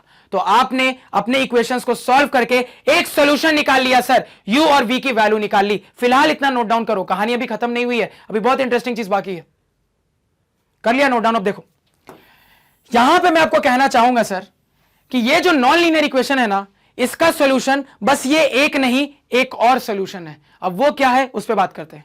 तो एक सॉल्यूशन तो ये है सर, ये कंफर्म हो गया, उसकी पूरी कहानी कैसे करनी है वो भी जान लिया। अब सर दूसरा सॉल्यूशन क्या होगा? तो हमेशा याद रखना कि टाइप 3 में नॉर्मली जनरली जो सवाल होते हैं वहां पे जो दूसरा सॉल्यूशन होता है सर, वो होता है वेरिएबल की जीरो वैल्यू। अभी से बता दे रहा हूं, ध्यान में रखना क्या कि टाइप 3 के अंदर नॉर्मली जो आपको सवाल मिलेंगे वहां पे जो आपको सॉल्यूशन होता है वो नॉर्मली होता है वेरिएबल की जीरो वैल्यू। सर वेरिएबल की जीरो वैल्यू का क्या मतलब है? यानी कि आपके सवाल में इस्तेमाल किया जाने वाला वेरिएबल क्या था? u और v था। यानी कि सर दूसरा सॉल्यूशन हो जाएगा u बराबर 0, v बराबर 0। आप चाहो तो सिंपली चेक कर सकते हो। कैसे सर? यहां पे अगर ये इसका एक सॉल्यूशन होगा तो आप इसको इसमें पुट करोगे तो सेटिस्फाई हो जाएगा। सॉल्यूशन का यही फंडा सीखा है सर कि अगर कोई चीज मेरे किसी इक्वेशन की सॉल्यूशन होती है तो उसमें वेरिएबल की जगह रखने पे वो सेटिस्फाई हो जाती है सर। तो यहां पे जब पुट करोगे सर, तो पुट करो तो 8 इंटू 0 माइनस 3 इंटू 0, 0 माइनस 0 0, और आरएचएस में भी 0 इंटू 0 इंटू 5 0। तो एलएचएस आरएचएस क्या हो गए सर? सेम हो गए। अगेन यही कहानी नीचे अप्लाई करो। 6 इंटू 0 0, माइनस 5 इंटू 0 0, 0 माइनस 0 0, इस तरफ माइनस 2 इंटू 0 इंटू 0 0, 0 बराबर 0, फिर से एलएचएस आरएचएस बराबर। तो क्या दिख रहा है सर? ये चीज बिल्कुल सही है। अब आप कहोगे सर सॉल्यूशन ये वाला आपने कहां से निकाला? तो याद रखना ये टाइप 3 का जो सॉल्यूशन होता है ना, ये हिट एंड ट्रायल से आता है। लेकिन अगर आप बहुत अच्छी प्रैक्टिस रख रहे हो तो आपको सीधे दिख जाएगा कि हां 0 0 भी इसका एक सॉल्यूशन होगा। लेकिन आप चूंकि चीजों को नहीं सीख रहे हो, नए सिरे से सीख रहे हो, तो यहां पे मैं आपको कहूंगा आप नॉर्मली ध्यान में रखना कि जब हिट एंड ट्रायल से इनको सॉल्व करके देखा गया तो एक इस तरीके से सॉल्यूशन निकल कर आया। कैसे सर? हिट एंड ट्रायल से कि एक सॉल्यूशन आपके वेरिएबल की जीरो वैल्यू। तो कुल मिला के अपने इक्वेशन के दो सॉल्यूशंस आए हैं सर। कितने सॉल्यूशन? दो सॉल्यूशन। एक सॉल्यूशन है u equal to 0, v equal to 0। दूसरा सॉल्यूशन है सर u बराबर 22/31, v बराबर आपका 11/23। और आप चाहो तो इनको पुट करके देख लेना, आपका एलएचएस आरएचएस दोनों में ही बराबर हो जाएगा। ये आपका होमवर्क रहेगा, पुट करके चेक करना कि बराबर हो रहे हैं कि नहीं हो रहे हैं। यहां तक समझने में किसी को कोई दिक्कत, कोई समस्या, कोई परेशानी नहीं होनी चाहिए। तो बड़ा सिंपल सा फंडा है। हर चीज को समराइज कर दूं तो फटाफट सुनो क्या करना है। टाइप 3 के सवाल के फॉर्मेट को ही देख के समझ में आ रहा है कि ये नॉन लीनियर इक्वेशन कहीं और पहले देख चुके हैं। तो समझ में आता है कि जब टाइप 2 की नॉन लीनियरिटी चेक कर रहे थे उसी समय हमने देखा था कि जब एलसीएम लेके टाइप 2 को सॉल्व करते हैं तो टाइप 3 टाइप का इक्वेशन आता था। तो इससे यह रियलाइज होता है सर कि रिवर्स जाएंगे तो टाइप 2 के नॉन लीनियर इक्वेशन में पहुंच जाएंगे, और टाइप 2 को तो सॉल्व करना आता ही है। तो कुल मिला के प्रोसीजर यह कहता है कि आप अपने टाइप 3 के नॉन लीनियर इक्वेशन को रिवर्स जाकर टाइप 2 के नॉन लीनियर इक्वेशन में चेंज करो, जिसके बाद आप उसको बड़ी आसानी से लीनियर इक्वेशन में कन्वर्ट करके सॉल्व करके अपनी वैल्यू निकाल सकते हो। यही मेरा पूरा फंडा है सर। और जब हम उसको टाइप 3 से टाइप 2 पे रिवर्स ले जाते हैं तो क्या करते हैं सर? तो हमारी इक्वेशन में जो नॉन लीनियरिटी का कारण था, यानी कि हमारे प्रोडक्ट वाले वेरिएबल्स, उन्हीं से अपनी इक्वेशन में दोनों साइड डिवाइड कर देते हैं सर, कहानी खत्म हो जाती है तुरंत। क्लियर है? सारी चीज समझ गए? यहां तक किसी को कोई दिक्कत, कोई समस्या, कोई परेशानी नहीं होनी चाहिए। अब सर यहां पे टाइप 3 का अपना नेक्स्ट सवाल देखते हैं। अगेन सवाल के अंदर मुझे दो इक्वेशंस दे दिए गए हैं सर। दोनों इक्वेशंस में इस्तेमाल किए जाने वाले मेरे वेरिएबल u और v हैं। मुझे यह भी दिख रहा है सर कि दोनों के दोनों इक्वेशन मेरे टाइप 3 वाले नॉन लीनियर इक्वेशन है। क्यों टाइप 3 वाले नॉन लीनियर इक्वेशन है सर? क्योंकि मुझे अपने दोनों इक्वेशन के अंदर एक ऐसा टर्म दिख रहा है जिसके अंदर दो वेरिएबल एक साथ मल्टीप्लाइड फॉर्म में इस्तेमाल किए गए हैं। तो जैसे ही मुझे पता लग गया सर कि ये टाइप 3 वाले नॉन लीनियर इक्वेशन है, तो उसको टाइप 2 के नॉन लीनियर इक्वेशन में चेंज कर लेते हैं सर। और एक बार वो टाइप 2 के नॉन लीनियर इक्वेशन में चेंज होकर आ गया, उसके बाद प्रॉपर सब्स्टिट्यूशन की मदद से उसको लीनियर इक्वेशन में बदल लेंगे, सॉल्व करके अपने वेरिएबल u और v की वैल्यू निकाल लेते हैं सर। तो टाइप 3 के नॉन लीनियर इक्वेशन से टाइप 2 के नॉन लीनियर इक्वेशन में बदलने के लिए क्या करते हैं सर?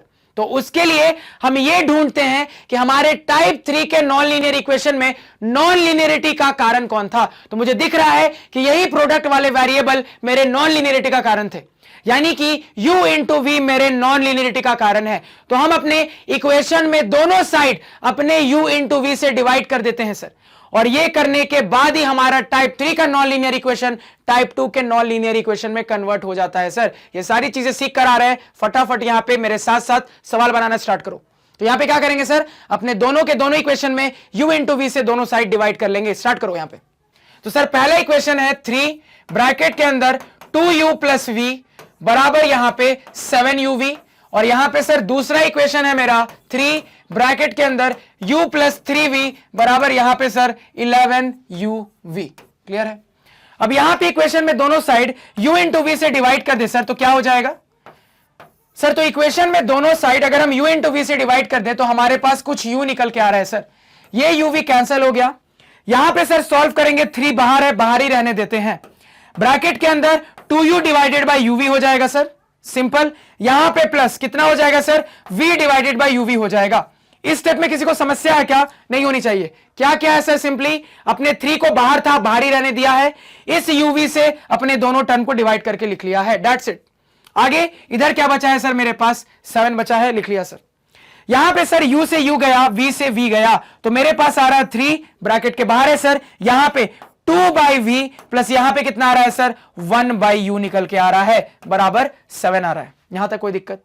अब इस 3 को अपने दोनों टर्म में मल्टीप्लाई करके लिख लेते हैं सर। तो इस 3 को अपने दोनों टर्म में मल्टीप्लाई कर ले तो मेरे पास हो जाएगा 3 इससे मल्टीप्लाई होगा, 3 2 जा 6 बाई वी प्लस 3 1 जा 3 बाई यू बराबर 7। तो सर हमने क्या किया? अपने इस टाइप 3 के नॉन लीनियर इक्वेशन को टाइप 2 के एक नॉन लीनियर इक्वेशन में चेंज कर लिया। इसको नोट डाउन करो। इसी तरीके से यही काम अपने सेकंड वाली इक्वेशन पे करें सर। तो क्या दिख रहा है? फिर से 3 ब्रैकेट के बाहर है, बाहर ही रहने दो, छेड़खानी अभी मत करो सर। u डिवाइडेड बाय यहां पे uv हो गया, प्लस यहां पे 3v डिवाइडेड बाय uv हो गया सर, बराबर इधर कितना हो जाएगा? uv से uv खत्म, मेरे पास बचा है 11। ये युवराज वाला uv नहीं है, ये अलग वेरिएबल uv है। अब देखो आगे सर, यहां u से u कैंसिल, v से v कैंसिल, मेरे पास 3 अभी भी ब्रैकेट के बाहर है। इधर मेरे पास बचा है सर 1 बाई वी प्लस यहां पे कितना मेरे पास बचा है सर? 3 बाई यू बचा है, बराबर यहां पे 11। अब ये जो 3 ब्रैकेट के बाहर है सर, इसको अपने दोनों टर्म्स को प्रोवाइड कर देते हैं। तो प्रोवाइड करेंगे तो मेरे पास कितना हो जाएगा सर? ये आ जाएगा 3 इंटू 1 यानी कि 3 बाई वी प्लस 3 3 जा 9 बाई यू बराबर यहां पे 11। आपके सामने सर हमारा दूसरा इक्वेशन निकल के आ गया है। अगेन हमने यहां पे भी अपने टाइप 3 के नॉन लीनियर इक्वेशन को टाइप 2 के नॉन लीनियर इक्वेशन में चेंज कर लिया। नोट डाउन करो, इसको मैं फिलहाल साइड में लिख लेता हूं। तो एक आ रहा है 6 by V plus 3 by U बराबर यहां पे 7। दूसरा आ रहा है यहां पे sir 3 by V plus 9 by U बराबर यहां पे 11। लिख लिया, नोट कर लिया सभी ने? आगे अब जैसे ही सर ये टाइप 3 टाइप 2 में चेंज हो गया है, उसके बाद हमें इसे नॉन लीनियर इक्वेशन में कैसे चेंज करना है सर? टाइप 3 के नॉन लीनियर इक्वेशन से टाइप 2 के नॉन लीनियर इक्वेशन पे पहुंच गए हैं। अब आगे इसको लीनियर इक्वेशन में कैसे चेंज करते हैं सर? तो हमें बहुत अच्छे से पता है कि अगर यहां पे मैं आपसे पूछूं कि इक्वेशन को नॉन लीनियर बनाने के पीछे किसका हाथ है, तो आप कहोगे डिनोमिनेटर में आने वाले u और v का हाथ है सर। तो इसी को हम कुछ सब्स्टिट्यूट करते हैं। अब चूंकि यहां पे uv से काम ही हुआ था, इसी वजह से मुझे यहां पे देखकर समझ में आ रहा है सर कि मैं अपने 1/v को कोई दूसरा वेरिएबल मानूंगा। आपकी मर्जी है, आप a मान लो, p मान लो, x मान लो, कुछ भी मान लो। तो बुक के कन्वेंशन के हिसाब से मान लो इसको x मान लेता हूं। इसी तरीके से सर आपका वेरिएबल 1/u को मैं क्या मान लूंगा सर? तो 1/u को मैं y मान लूंगा। अब जैसे ही मैं अपने दोनों इक्वेशन में इसको सब्स्टिट्यूट कर दूंगा तो दोनों के दोनों टाइप 2 वाले नॉन लीनियर इक्वेशन मेरे लीनियर इक्वेशन में चेंज हो जाएंगे, जिसके बाद फटाफट उसको सॉल्व कर सकते हैं सर। अप्लाई करो यहां पे। तो पहला इक्वेशन है सर 6/v आगे प्लस 3/u बराबर यहां पे 7। अब इसी चीज को मैं लिख सकता हूं sir 6 into 1/v plus 3 into 1/u बराबर 7। अब यहां पे 1/v और 1/u के बदले सब्स्टिट्यूशन करें सर तो क्या हो जाएगा? 6 इंटू 1/v के बदले क्या लिख सकते हैं सर? x। तो 6x प्लस यहां पे 1/u के बदले क्या लिख सकते हो सर? y लिख सकते हो। तो 3 इंटू y बराबर 7। ये आ गई आपकी पहली इक्वेशन निकलकर। यहां तक कोई दिक्कत किसी को नहीं होनी चाहिए। आगे सर दूसरे इक्वेशन पे बात करते हैं। दूसरा इक्वेशन क्या हो जाएगा सर? तो मेरी इक्वेशन बन रही है 3/v प्लस 9/u बराबर 11। अब फिर से वही कहानी दोहराऊं सर, इसको मैं 3 इंटू 1/v प्लस यहां पे 9 इंटू 1/u बराबर 11 लिख सकता हूं। यहां तक कोई दिक्कत नहीं होनी चाहिए। आगे सर यहां पे 3 इंटू 1/v के बदले क्या लिख दिया sir? x plus 9 into 1/u के बदले क्या लिख दिया सर? y बराबर यहां पे 11। यह आ गई सर x और y के टर्म में दूसरी लीनियर इक्वेशन।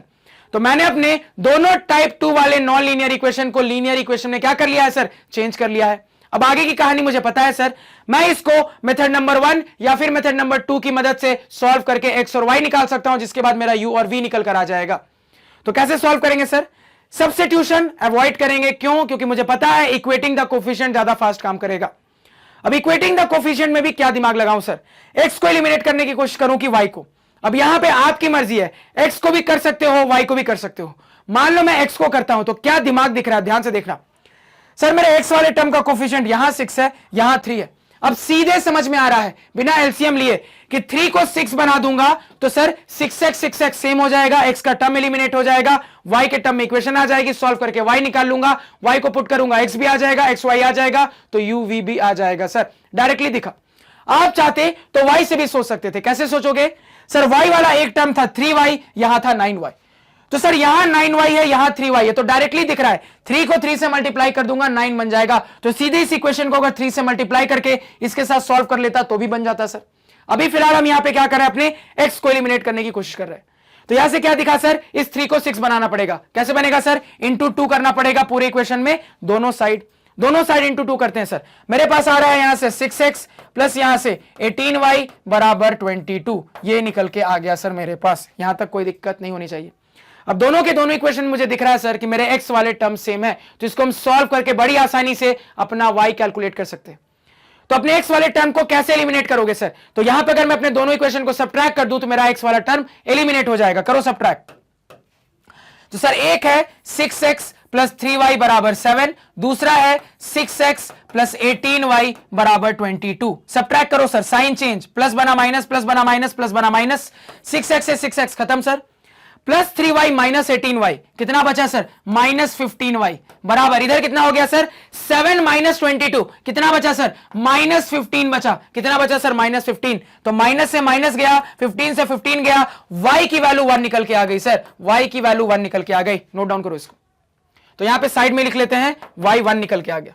अब x कैसे निकालेंगे? आपकी मर्जी है, आप दोनों में से किसी इक्वेशन में पुट करके अपना x निकाल लो। मान लो मैं इसमें ही पुट करता हूं, तो इसमें पुट करूंगा तो क्या हो जाएगा सर? ऊपर देखो यहां पे इक्वेशन है 6x प्लस 3y बराबर 7। अब आपका y निकला है 1, तो 6x प्लस 3 इंटू 1 यानी कि 3 बराबर 7, कुल मिला के 6x बराबर 7 माइनस 3 यानी कि 4, 2 3 जा 6, 2 2 जा 4, कुल मिला के x बराबर 2/3 आपने निकाल लिया है सर। इसको भी नोट डाउन करो। तो x कितना आया सर? x मेरा आया है 2/3। कर लिया नोट डाउन। आगे बात करते हैं सर। अब आगे हमें क्या निकालना बचा? बस uv निकालना बचा। वो भी आसानी से निकाल सकते हैं। कैसे सर? 1/v किसके बराबर है सर? x के बराबर है। x आपने क्या निकाला? 2/3, तो 2/3 आपने x निकाला है सर। तो यहां से क्या दिख रहा है? v बराबर क्या हो जाएगा सर? v बराबर 3/2 हो जाएगा। कहानी खत्म। अगेन सर 1/u को आपने y माना है, y आपका कितना निकल के आ रहा है सर? y 1 निकल के आ रहा है। लिख लिया सर, y के बदले 1, सॉल्व करेंगे u बराबर 1 निकल के आ गया। तो आपने अपना u और v निकाल लिया। क्या निकाला सर? u की वैल्यू 1 आ रही है, v की वैल्यू 3/2 आ रही है। नोट डाउन करो इसको। क्लियर? यहां तक समझने में कोई समस्या, कोई दिक्कत, कोई परेशानी नहीं होनी चाहिए सर। सिंपल फंडा सीख चुके हैं, अब कोई भी हमें कैसा भी सवाल दे दे बड़ी आसानी से यहां पे हम बना सकते हैं। क्लियर है? अब देखो यहां पे, अब सर अपने नेक्स्ट वैरायटी के सवाल यानी कि टाइप 4 को डिस्कस करेंगे। तो सर टाइप 4 के बारे में कुछ बेसिक इंटरेस्टिंग बातें। सबसे पहली चीज, टाइप 4 के जितने भी सवाल होते हैं सर वो बहुत ज्यादा मजेदार और बहुत ज्यादा आसान होते हैं। दूसरी इंपॉर्टेंट चीज सर कि टाइप 4 के सवाल, सही बात है सर, मजेदार और आसान है, लेकिन ये बहुत ज्यादा इंटरेस्टिंग और कंसेप्चुअल है। इसमें मैं आपको कुछ ऐसे कंसेप्ट्स बताऊंगा जो कोई दूसरा टीचर आपको नहीं बताएगा, लेकिन वो कंसेप्ट बहुत इंपॉर्टेंट है, बहुत प्यारे और शानदार कंसेप्ट है जिसका आप कई जगह यूज कर सकते हो। और तीसरी इंपॉर्टेंट चीज कि कंपटीशन के पर्सपेक्टिव से टाइप 4 बहुत ज्यादा क्रूशियल टाइप है सर। आप बैंकिंग की बात कर लो, आप एसएससी की बात कर लो, आप 9-10 पे बेस्ड किसी कंपटीशन की बात कर लो, हर जगह टाइप 4 बहुत फेवरेट है। कई सवाल टाइप 4 से पूछे जाते हैं। इतना समझ में आ गया टाइप 4 के बारे में। अब टाइप 4 को थोड़ी देर के लिए दरकिनार कर दो, थोड़ी देर के लिए भूल जाओ कि टाइप 4 के बारे में बात हो रही थी। अब मेरा आपसे सवाल है, क्या सर? आपके सामने ये दो इक्वेशंस मैंने दे दी और सिंपली पूछ रहा हूं आप मुझे इन दोनों इक्वेशन को सॉल्व करके एक्स और वाई की वैल्यू बताओ। क्या जवाब दोगे? आप फटाफट कहोगे सर एल्जेब्रिकली या फिर ग्राफिकली सॉल्व कर सकते हैं। अब मैंने आपको फिर से कहा कि मुझे ग्राफिकली नहीं एल्जेब्रिकली सॉल्व करके बताओ, तो फिर तुम कहोगे अच्छा सर एल्जेब्रिकली करना है, ठीक है। तो यहां पे अपने दोनों इक्वेशंस को आप ध्यान से देखोगे तो आप पाओगे सर दिख रहा है दोनों के दोनों लीनियर इक्वेशंस है। तो लीनियर इक्वेशंस को एल्जेब्रिकली सॉल्व करने का दो मेथड आपने सिखाया है sir. Method number 1 elimination by substitution, method number 2 elimination by equating the coefficient. यानी कि सर चूंकि लीनियर है तो इतना गारंटेड है कि दोनों मेथड से सवाल बन जाएगा। और सही बात है, आप बनाओगे तो दोनों मेथड से सवाल बन भी जाएगा। तो अगर दोनों मेथड से सवाल बन रहा था तो इसको इस तरीके से अलग से क्यों पढ़ रहे हैं? आखिर क्या दिक्कत हो रही थी उन दोनों मेथड में कि इसको अलग से हमें एक अलग कैटेगरी बनाकर देखना पड़ा? अब उसी पर चर्चा करते हैं सर। मान लो यहां पे आप अपने इन इक्वेशंस को एलिमिनेशन बाय सब्स्टिट्यूशन की मदद से यानी कि पहले मेथड से सॉल्व करने की कोशिश कर रहे थे, तो क्या हुआ? ध्यान से देखना। पहले इक्वेशंस लिख लेते हैं सर। 37x प्लस 41y बराबर 70। दूसरा लिख लेते हैं सर 41x प्लस 37y बराबर यहां पे 86। लिख लिया सर अपनी दोनों इक्वेशंस। आगे सुनो। तो सर अपना पहला मेथड अप्लाई करके इसको हम सॉल्व करना चाह रहे हैं। तो यहां पे मान लो मैं क्या करता हूं, इस इक्वेशन में से अपने x को y के टर्म्स में लिख लेता हूं। यानी इस इक्वेशन का इस्तेमाल करके हम अपने वेरिएबल x को y के टर्म्स में लिख लेते हैं। तो लिखेंगे तो क्या हो जाएगा सर? तो अगर मैं अपने वेरिएबल x को y के टर्म्स में लिखूं तो मेरे पास आ जाएगा 70 माइनस 41y डिवाइडेड बाई 37। यही मेरा x निकल कर आ गया। क्लियर है फंडा? अब आगे मुझे बहुत अच्छे से पता है सर कि पहले मेथड में अपने एक वेरिएबल को दूसरे के टर्म्स में रिप्रेजेंट करने के बाद हमारे उस इक्वेशन का काम हो जाता है खत्म, दूसरे का होता है शुरू। कैसे शुरू होता है सर दूसरे का? तो ये जो हमारी एक वेरिएबल की वैल्यू दूसरे के टर्म्स में आई है उसको दूसरे इक्वेशन में हम सब्स्टिट्यूट करके अपने पूरे इक्वेशन को एक वेरिएबल में कन्वर्ट कर देते हैं, जिसको सॉल्व करना आसान होता है। और यही फंडा मेरे मेथड नंबर 1 का होता है। करो थोड़ा। तो यहां पे मान लो अपने इस इक्वेशन में x के बदले इसको सब्स्टिट्यूट करते हैं सर। तो मेरे पास आ रहा है 41 into 70 minus 41y divided by 37 plus यहां पे 37y बराबर 86। यानी सर इसको सॉल्व कर लेंगे, y निकल कर आ जाएगा, y को वापिस से इसमें पुट करूंगा, x निकल कर आ जाएगा, xy निकल गया, सॉल्यूशन निकल कर आ गया। सर सिंपल लग रहा है सुनने में? सुनने में सिंपल लग रहा है, करने में सिंपल नहीं है। क्यों सर? क्योंकि इतने बड़े बड़े नंबर्स, इतना कॉम्प्लेक्स कैलकुलेशन। क्या मैंने कहा सर? इतने बड़े नंबर्स, इतना कॉम्प्लेक्स कैलकुलेशन, यानी कि यहां से सॉल्व करके y निकालने में अच्छा खासा टाइम बर्बाद होगा। क्लियरली दिख रहा है सर, क्योंकि पूरा एलसीएम लेना पड़ेगा, क्रॉस मल्टीप्लाई करना पड़ेगा, बड़े ध्यान से कैलकुलेशन करना पड़ेगा, तब जाके y निकल कर आएगा। तो सर ऐसा नहीं है कि मेथड अप्लाई नहीं हुआ, बिल्कुल अप्लाई हुआ, लेकिन अननेसेसरी समय बर्बाद हुआ जो नहीं होना चाहिए था। क्यों? क्योंकि इस तरीके से, इस मेथड नंबर 1 से मेरी कैलकुलेशन बहुत ज्यादा कॉम्प्लेक्स हो जा रही है सर। और कॉम्प्लेक्स कैलकुलेशन की बहुत खामियां। खामी नंबर 1, गलतियों के चांसेस बढ़ जाते हैं। खामी नंबर 2, अननेसेसरली टाइम बर्बाद होता है। तो जब काम सिंपल तरीके से हो सकता है तो अननेसेसरी अपने कैलकुलेशन को कॉम्प्लेक्स क्यों बनाए? यह फंडा क्लियर हुआ? तो इससे मुझे समझ में आता है कि क्यों मैंने इसको अपने एलिमिनेशन बाय सब्स्टिट्यूशन के अंदर नहीं पढ़ा था। क्योंकि मैं देख पा रहा हूं सवाल के अंदर कि मेरा मेथड नंबर 1 मेरे सवाल को कॉम्प्लेक्स कैलकुलेशन की ओर ढकेल रहा है, जो कि मैं अवॉइड करना चाहता हूं। इस बात को नोट डाउन करो और क्रॉस करके लिख देना कि method number 1 should not be applied as it leads to complex calculations. Clear है? जितना बोला उसको लिखो और नोट डाउन करो। अब आगे बात करते हैं सर। ये तो पहले मेथड की बात हो गई। पहला मेथड क्यों रिजेक्ट हुआ ये समझ में आया थोड़ा थोड़ा मुझे। दूसरे मेथड पे सोचते हैं सर, क्या यहां पे दूसरा मेथड काम नहीं करेगा? लगा के देख लो, काम जरूर करेगा, आंसर भी आएगा। क्या प्रॉब्लम हो रही है अभी आप अपने आप समझ में आ जाएगी। तो सर साइड बाय साइड अपने दोनों इक्वेशन को उसके लिए लिख लेता हूं। एक इक्वेशन लिखी हुई है, दूसरी वाली को यहां लिख लेता हूं सर। तो यहां हो जाएगा 41x प्लस 37y बराबर 86। अब मुझे अपने सेकंड मेथड को अप्लाई करने के लिए पता है सर, या तो अपने वेरिएबल x या फिर वेरिएबल y को एलिमिनेट करना पड़ेगा। मान लो बिल्कुल रैंडमली मैंने डिसाइड किया कि मैं y को एलिमिनेट करना चाहता हूं। तो y को एलिमिनेट करने के लिए आपको y वाले टर्म्स के कोफिशिएंट को सेम बनाना पड़ेगा, और y वाले टर्म्स के कोफिशिएंट को सेम बनाने के लिए आपको इनके कोफिशिएंट्स का एलसीएम निकालना पड़ेगा और इन टर्म्स को उसी एलसीएम में कन्वर्ट करना पड़ेगा। किसका एलसीएम निकालना है सर? 41 और 37 का एलसीएम निकालना है। कोई आसान सा एलसीएम नहीं है कि फटाक से बता दोगे सर, इसको भी निकालने में टाइम लगेगा। तो एक बड़ा सा, बहुत बड़ा सा नंबर आया सर एलसीएम। अब हम क्या करते हैं, हमें बहुत अच्छे से पता है सर कि हम अपने इस वाले टर्म में क्या ऐसा मल्टीप्लाई करें कि ये एलसीएम बन जाए। यही जो एलसीएम का नंबर आता है इसी में तो हम कन्वर्ट करने की कोशिश करते हैं। अगेन यहां पे अपने इस वाले y वाले टर्म में क्या मल्टीप्लाई करें सर कि ये भी एलसीएम के बराबर आ जाए, यही सोचते हैं और यही करने के लिए अपने इक्वेशन में दोनों साइड किसी चीज को मल्टीप्लाई करते हैं। अब ऑलरेडी एक बड़ा सा एलसीएम आ रहा है, तो बड़ा सा एलसीएम बनाने के लिए दिख रहा है सर कि एक बड़ा सा नंबर दोनों इक्वेशन में मल्टीप्लाई करना पड़ेगा, जो कि मेरे इक्वेशंस को और ज्यादा बड़ा बना देगा। तो अननेसेसरी फिर से कैलकुलेशंस, अननेसेसरी फिर से कॉम्प्लिकेशंस। तो क्या बन नहीं रहा? बिल्कुल बन रहा है सर, लेकिन अननेसेसरी कैलकुलेशन लेंदी बन जा रही है, जो कि मेरा टारगेट नहीं होना चाहिए मैथ्स में। क्योंकि अगर मुझे मैथ्स में काम करना है तो बस प्रोसेस इंपॉर्टेंट नहीं है। मैंने आपको सिखाया था कि बस प्रोसेस आने से काम नहीं चलता, यह भी आपको आना चाहिए कि फटाफट वो प्रोसेस कैसे अप्लाई करूं, तो उसके लिए भी सोचना जरूरी है। तो काम दोनों मेथड से हो रहा है, दोनों मेथड से मेरा एक्स और वाई का सॉल्यूशन निकल कर आएगा, लेकिन ये दोनों मेथड बहुत ज्यादा कॉम्प्लेक्स कैलकुलेशन की ओर ढकेल रहे हैं, जिसको बनाने में भी टाइम ज्यादा जाएगा और गलती की होने के चांसेस भी बढ़ जाएंगे। सर क्लियर हुआ? अगेन इस तरीके से नोट करो और नीचे मेथड 2 लिख के क्रॉस कर देना। फिर से क्या लिखोगे? अननेसेसरी लेंदी कैलकुलेशन। इतना समझ गए? तो यहां से अब एक चीज समझ में आती है सर कि लीनियर इक्वेशन को सॉल्व करने का दो तरीका पता था, और इस पर्टिकुलर सवाल में जो दोनों तरीके मैंने लगाए वो दोनों तरीकों के लगाने के कारण मैं कॉम्प्लेक्स कैलकुलेशन की ओर जाने लगा, जो कि बहुत ज्यादा प्रॉब्लम मेरे लिए क्रिएट कर सकता है। तो आखिर क्या करें कि इसको सॉल्व कर ले हम आसानी से? क्या ऐसा स्पेशल है जिसकी वजह से इसको स्पेशल कैटेगरी 4 में रखा गया है सर? उस पर बात करते हैं यहां पे। अब फिर से हर चीज यहां ध्यान से सुनना सर। यहां पे थोड़ी देर के लिए मैं ये दोनों इक्वेशंस को थोड़ा सा एक्सपैंड करके लिख देता हूं, थोड़ा सा मैग्नीफाई करके लिख देता हूं, क्योंकि कुछ हम ऑब्जर्व करेंगे। सर हमारा एक्सप्रेशन है 37x प्लस 41y बराबर यहां पे 70। दूसरा है सर 41x प्लस 37y बराबर 86। अब देखो सबसे पहली चीज आप क्या ऑब्जर्व करोगे, बहुत इंटरेस्टिंग। आप ये ऑब्जर्व कर रहे हो सर कि ऊपर वाले इक्वेशन में जो मेरे x वाले टर्म का कोफिशिएंट है वो मेरे नीचे वाले इक्वेशन में y वाले टर्म का कोफिशिएंट है। यानी एक इक्वेशन में जो x का कोफिशिएंट है वो दूसरे इक्वेशन में y का कोफिशिएंट है।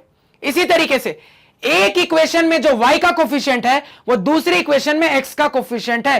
तो कोफिशिएंट इंटरचेंज दिख रहा है सर, मुझे कोफिशिएंट इंटरचेंज ऑब्जर्व हो रहा है। यानी एक इक्वेशन में जो x और y के कोफिशिएंट है ना सर, वो मुझे दूसरे इक्वेशन में इंटरचेंज होते हुए दिख रहे हैं। यानी एक इक्वेशन के x का कोफिशिएंट दूसरे इक्वेशन के y का कोफिशिएंट बन जा रहा है, उसी तरीके से एक इक्वेशन के y का कोफिशिएंट दूसरे इक्वेशन के x का कोफिशिएंट बन जा रहा है। सर ये बहुत इंटरेस्टिंग ऑब्जर्व हो रहा है, यहां पे मुझे क्लियरली दिख रहा है। यहां x का कोफिशिएंट 37, यहां y का कोफिशिएंट 37, यहां y का कोफिशिएंट 41, यहां x का कोफिशिएंट 41। ये इंटरेस्टिंग ऑब्जर्व हुआ, ध्यान में रहेगा ये। और ये सबसे अच्छा तरीका है पहचानने का टाइप 4। तो टाइप 4 आपने पहचानना यहां पे सीख लिया। क्या सीखा सर? कोफिशिएंट इंटरचेंज का केस बनता है दोनों इक्वेशन में। यानी आपके इक्वेशन में जो x वाले वेरिएबल और y वाले वेरिएबल वाले टर्म के जो कोफिशिएंट है वो दूसरे इक्वेशन में इंटरचेंज हो जाते हैं। यानी एक के x का कोफिशिएंट दूसरे के y का कोफिशिएंट बन जाता है, एक के y का कोफिशिएंट दूसरे के x का कोफिशिएंट बन जाता है। तो पहचानने का तरीका आपने सीख लिया कि अच्छा टाइप 4 का सवाल है। इतना क्लियर? यहां तक कोई डाउट नहीं होनी चाहिए। अपने लैंग्वेज में इसको नोट डाउन करो। अब बात आगे सर। चलो ठीक है सर, ये समझ गए, पहचान लिया, काम कैसे करना है ये भी तो बताओ। अब ध्यान से मेरी बात को सुनना। सर ये जो मेरे पास कोफिशिएंट इंटरचेंज की सिचुएशन बनी, देखो उससे क्या हो रहा है, बड़े ध्यान से मेरी बात को समझना। मान लो अगर मैं आपको कहूं कि आप मुझे अपने दोनों इक्वेशन में एक्स वाले टर्म के कोफिशिएंट को ऐड करके बताओ, तो क्या बता दोगे? आप तुरंत जवाब दोगे सर ऐड कर रहा हूं तो मेरे पास कुछ इस तरीके से 78 आ रहा है। इसी तरीके से अगर मैं आपको कहूं सर कि आप मेरे y वाले टर्म्स के कोफिशिएंट को ऐड करके बताओ, तो आप फिर से ऐड करोगे तो आपको दिख रहा है सर 78 ही आ रहा है। यानी कि सर चूंकि मेरा कोफिशिएंट इंटरचेंज का केस बना तो कॉमन सेंस से समझ में आता है a में b को ऐड करूं या फिर b में a को ऐड करूं, रिजल्ट सेम आना है। तो यहां पे चूंकि कोफिशिएंट इंटरचेंज हुआ, इस वजह से अगर हमने अपने x वाले टर्म्स के कोफिशिएंट को ऐड किया तो भी सेम रिजल्ट आया सर, और अपने y वाले टर्म्स के कोफिशिएंट को ऐड किया तो भी सेम रिजल्ट आया सर। इतना क्लियर हुआ? इसको नोट डाउन करो अपने लैंग्वेज में। क्लियर? इसी तरीके से एक और चीज मुझे ऑब्जर्व हो रही है। क्या सर? अब इसी तरीके से अगर मैं आपको कह दूं कि मेरे पास जो x वाले टर्म्स के कोफिशिएंट है इनको थोड़ा सब्ट्रैक्ट करना, तो क्या हो रहा है सर? सब्ट्रैक्ट करेंगे 37 माइनस 41, कुछ -4 आ जाएगा सर। यहां सब्ट्रैक्ट करेंगे 41 माइनस 37 यानी कि +4 आ जाएगा सर। अगेन कुछ इंटरेस्टिंग दिखा। क्या इंटरेस्टिंग दिखा सर? चूंकि कोफिशिएंट इंटरचेंज का केस बन रहा है, इसी वजह से अगर हमने अपने दोनों इक्वेशन में x वाले टर्म्स के कोफिशिएंट को घटाया और y वाले टर्म्स के कोफिशिएंट को घटाया सर, तो नंबर सेम आ रहा है, बस साइन का फर्क है, नंबर लेकिन सेम आ रहा है सर। यानी नंबर प्लस करने पे भी सेम आ रहा था, माइनस से करने पे भी सेम आ रहा है। अब ये ऐड सब्ट्रैक्ट करने का फंडा हमने क्यों देखा, उसको समझने की कोशिश करेंगे। तो फिर से आपका फोकस अब यहां बोर्ड पे होना चाहिए। क्लियर? देखो यहां पे तो सर इंटरचेंज होने के कारण ये जो स्पेशल चीज हमें ऑब्जर्व हुई, उसका हम फायदा कैसे ले अपने टाइप 4 को सॉल्व करने के लिए। तो देखो यहां पे मैं क्या कर रहा हूं, बड़े ध्यान से मेरी बात को सुनना। इन दो इक्वेशन को मान लो मैं आपस में क्या कर देता हूं सर, ऐड कर देता हूं। दोनों इक्वेशन को बाकायदा मैंने क्या किया सर, ऐड कर दिया। तो दोनों इक्वेशन को ऐड कर सकते हो, ऐड करो सर, क्या हो जाएगा? तो सर यहां पे ऐड करेंगे तो ये बन जाएगा 8, यहां से 7, 78x। यहां से ऐड करेंगे तो सर क्या हो जाएगा मेरे पास, अगेन 78y। और ये तो मुझे दिख रहा था सर, क्या दिख रहा था? मुझे बहुत अच्छे से दिख रहा था कि चूंकि कोफिशिएंट इंटरचेंज का केस बन रहा है, तो अगर मैं अपने x वाले टर्म के कोफिशिएंट को y वाले टर्म के कोफिशिएंट को ऐड करूंगा तो नंबर सेम आना है। तो नंबर दोनों में सेम आ गया सर। आगे देख लेते हैं, इधर कितना हो गया सर? इधर हो गया आपका 8 + 7 कितना हो जाएगा, 15, 156 हो गया सर। इतना क्लियर हुआ? अब ये करने से फायदा क्या हुआ सर? फायदा ये हुआ कि चूंकि आपने ऐड करके ये चेक कर लिया था कि आपके x और y वाले टर्म्स ऐड होके सेम नंबर देंगे, सेम कोफिशिएंट वाला नंबर देंगे, तो मैं उसको कॉमन निकाल सकता हूं सर, मैं उसको कॉमन निकाल सकता हूं। तो अगर कॉमन निकालोगे तो क्या हो जाएगा सर? कॉमन निकालने के बाद मेरे पास यहां 78 कॉमन सर, यहां से बचा x, यहां से बचा y, यहां हो गया 156। अब ये जो मैंने नंबर कॉमन निकाला है, इसको मैं इस तरफ भेज दूंगा तो मुझे बहुत अच्छे से पता है सर, ये मल्टीप्लाई इस तरफ आके डिवाइड में आ जाएगा सर। लेकिन यहां समझने वाली चीज क्या थी? चीज समझने वाली ये है सर कि अभी जो मेरे पास अपने इक्वेशन है वो काफी कॉम्प्लिकेटेड, बड़े बड़े नंबर्स वाले इक्वेशंस हैं। लेकिन यहां पे थोड़ा सा दिमाग चला के मैंने जो एक नई इक्वेशन निकाली है सर, ये जो नई लीनियर इक्वेशन निकाली है सर, ये काफी सिंपल है सर। यहां पे ज्यादा कॉम्प्लिकेशंस नहीं है। यहां पे जो मेरे पास इक्वेशन आई है सर, इसके कोफिशिएंट बहुत ही सिंपल नंबर्स आ रहे हैं सर। ये मुझे यहां पे स्पेशल दिखा। ये क्लियर हुआ? यहां तक समझने में कोई दिक्कत नहीं होनी चाहिए, इसको नोट डाउन करो। अब यहां पे कोइंसिडेंटली मुझे दिख रहा है सर कि ये 78 टाइम 2 जा 156 हो जाएगा। तो यहां से मैं लिख सकता हूं x + y = 2। क्लियर है? इसको बस थोड़ा सा नोट डाउन करके यहां साइड में लिख लेते हैं सर। क्या आ गया? x + y = 2 लिख लिया।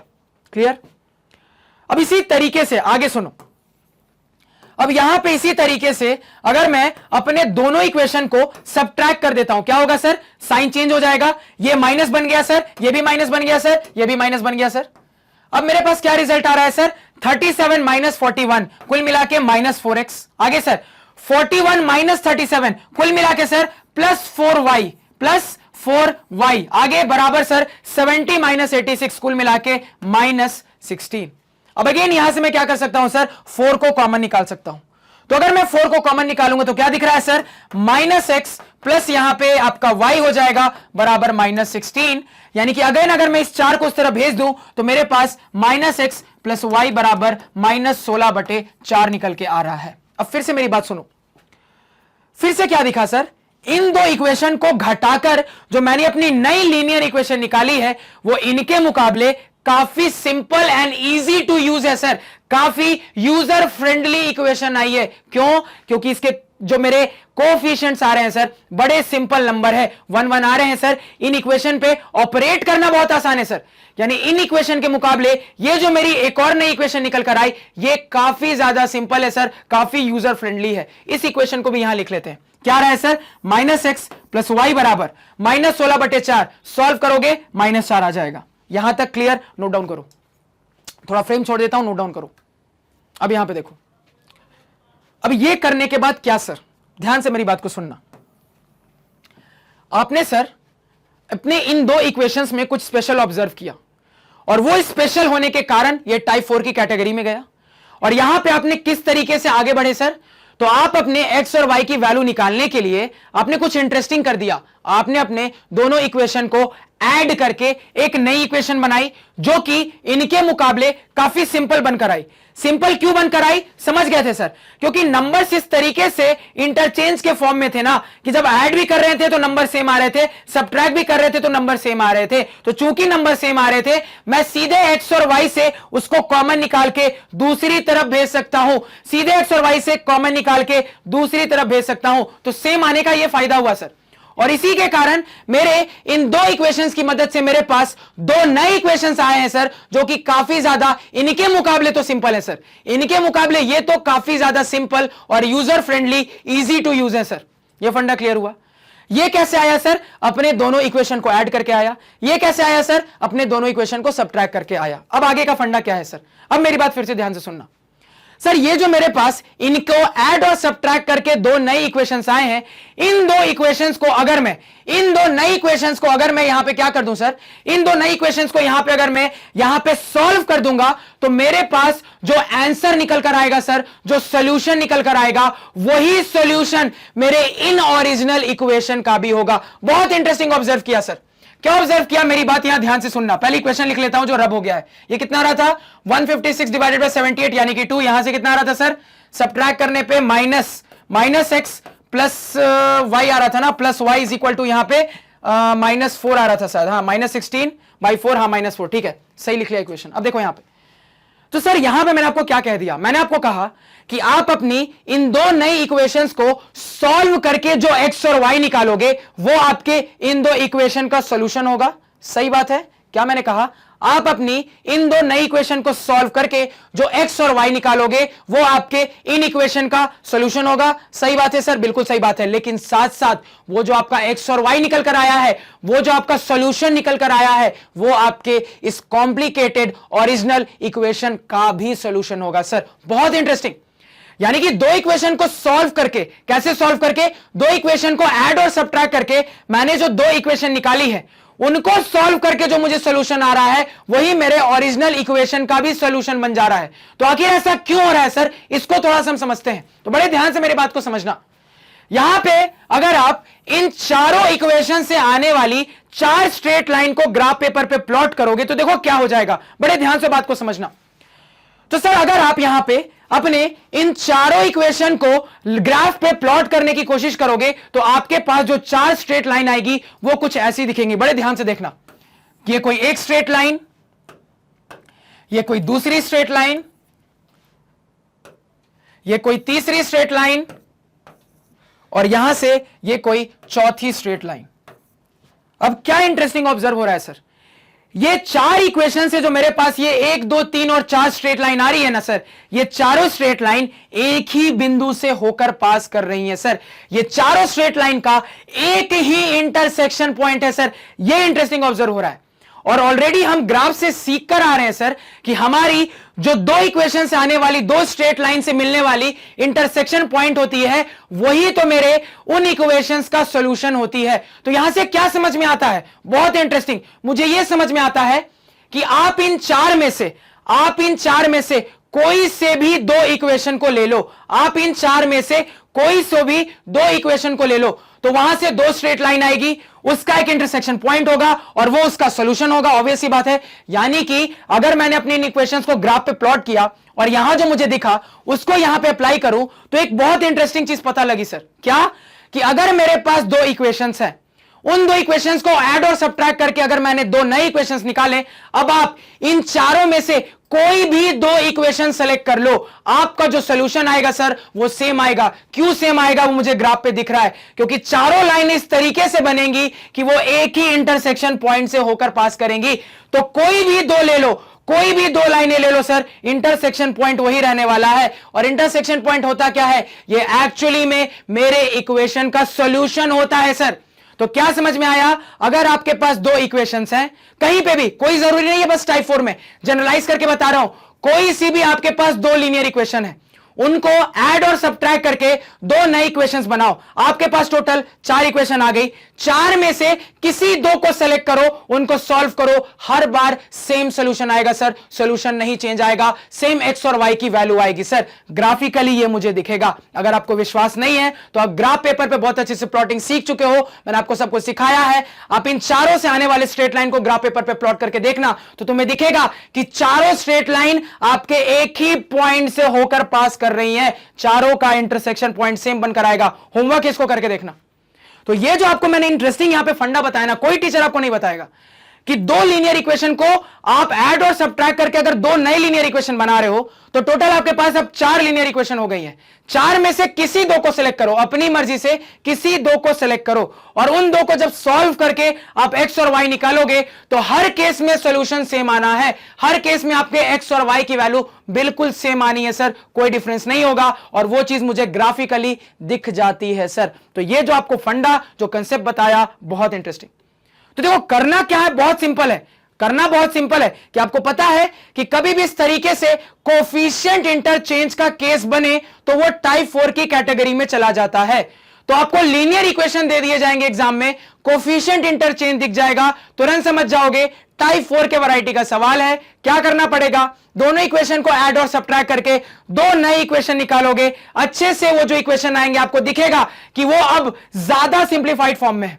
अब चूंकि मेरा टारगेट क्या था, इन दो इक्वेशन से आने वाला सॉल्यूशन निकालना, और हमने ये देख लिया कि चारों में से आप कोई भी दो कॉम्बिनेशन लेके सॉल्व करो, सॉल्यूशन सेम आना है। तो हम क्यों ना सबसे आसान वाले कॉम्बिनेशन ले, तो क्यों ना हम अपने सबसे आसान वाले इक्वेशन ले। तो इसी वजह से मैं आपको कह रहा था कि यहां पे इन दोनों, ये जो आपके नए इक्वेशन आए हैं, सॉल्व करके जो एक्स और वाई निकालोगे, वही सॉल्यूशन इस इक्वेशन का भी होना है, या फिर इसका और इसका भी होना है, या फिर इसका और इसका भी होना है। किसी चार में से दो के कॉम्बिनेशन आप बना लो, चार में से कोई भी पेयर बना लो आप, इतना गारंटेड है सभी के लिए आपका सॉल्यूशन बिल्कुल सेम आना है। तो इसी कंसेप्ट को हमने यहां पे इस्तेमाल किया। कैसे इस्तेमाल किया सर? कि हमने अपने कॉम्प्लेक्स कैलकुलेशन से बचने के लिए सिंपल इक्वेशंस का यूज करके सॉल्यूशन निकाल लिया, क्योंकि मुझे पता है वही सॉल्यूशन इसका भी बनना है। जितनी बातें कहीं इंपॉर्टेंट अपने लैंग्वेज में नोट डाउन करो, बहुत क्रूशियल टाइप 4, और बहुत तरीके से मैंने आपको समझाया जो आपको कोई नहीं समझाएगा। नोट डाउन करो सारी चीजें। यानी कि सर अब आगे क्या करना है? Piece of cake. क्यों पीस ऑफ केक है? अब सिंपल इन दोनों इक्वेशन को सॉल्व करना है। सॉल्व आप बड़ी आसानी से कर सकते हो। अगेन आप इसको सॉल्व करने के लिए सब्स्टिट्यूशन लगा सकते हो, एलिमिनेशन लगा सकते हो। मैं कहता हूं सब्स्टिट्यूशन तो लगाने की जरूरत ही नहीं है, सीधे एलिमिनेशन लग जाएगा। कैसे? यहां प्लस एक्स है, यहां माइनस एक्स है, दोनों को ऐड कर दो, एक्स एक्स खत्म हो जाएगा, वाई के टर्म में आपके पास इक्वेशन आ जाएगी, सॉल्व करके वाई निकाल लोगे, वाई को दोनों में से किसी में भी पुट करोगे, एक्स निकल कर आ जाएगा, कहानी खत्म, दी एंड। अप्लाई करो सर।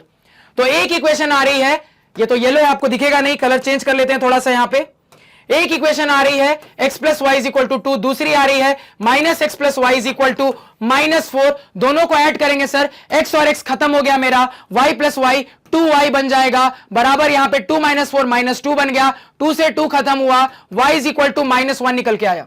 अब इस y की वैल्यू किसी एक में चेप कर आप x निकाल लो। मान लो ऊपर वाले में डालता हूं y की वैल्यू, तो ऊपर वाले में डालूंगा सर तो x प्लस वाई, वाई कितना आया -1 बराबर इधर कितना है सर 2।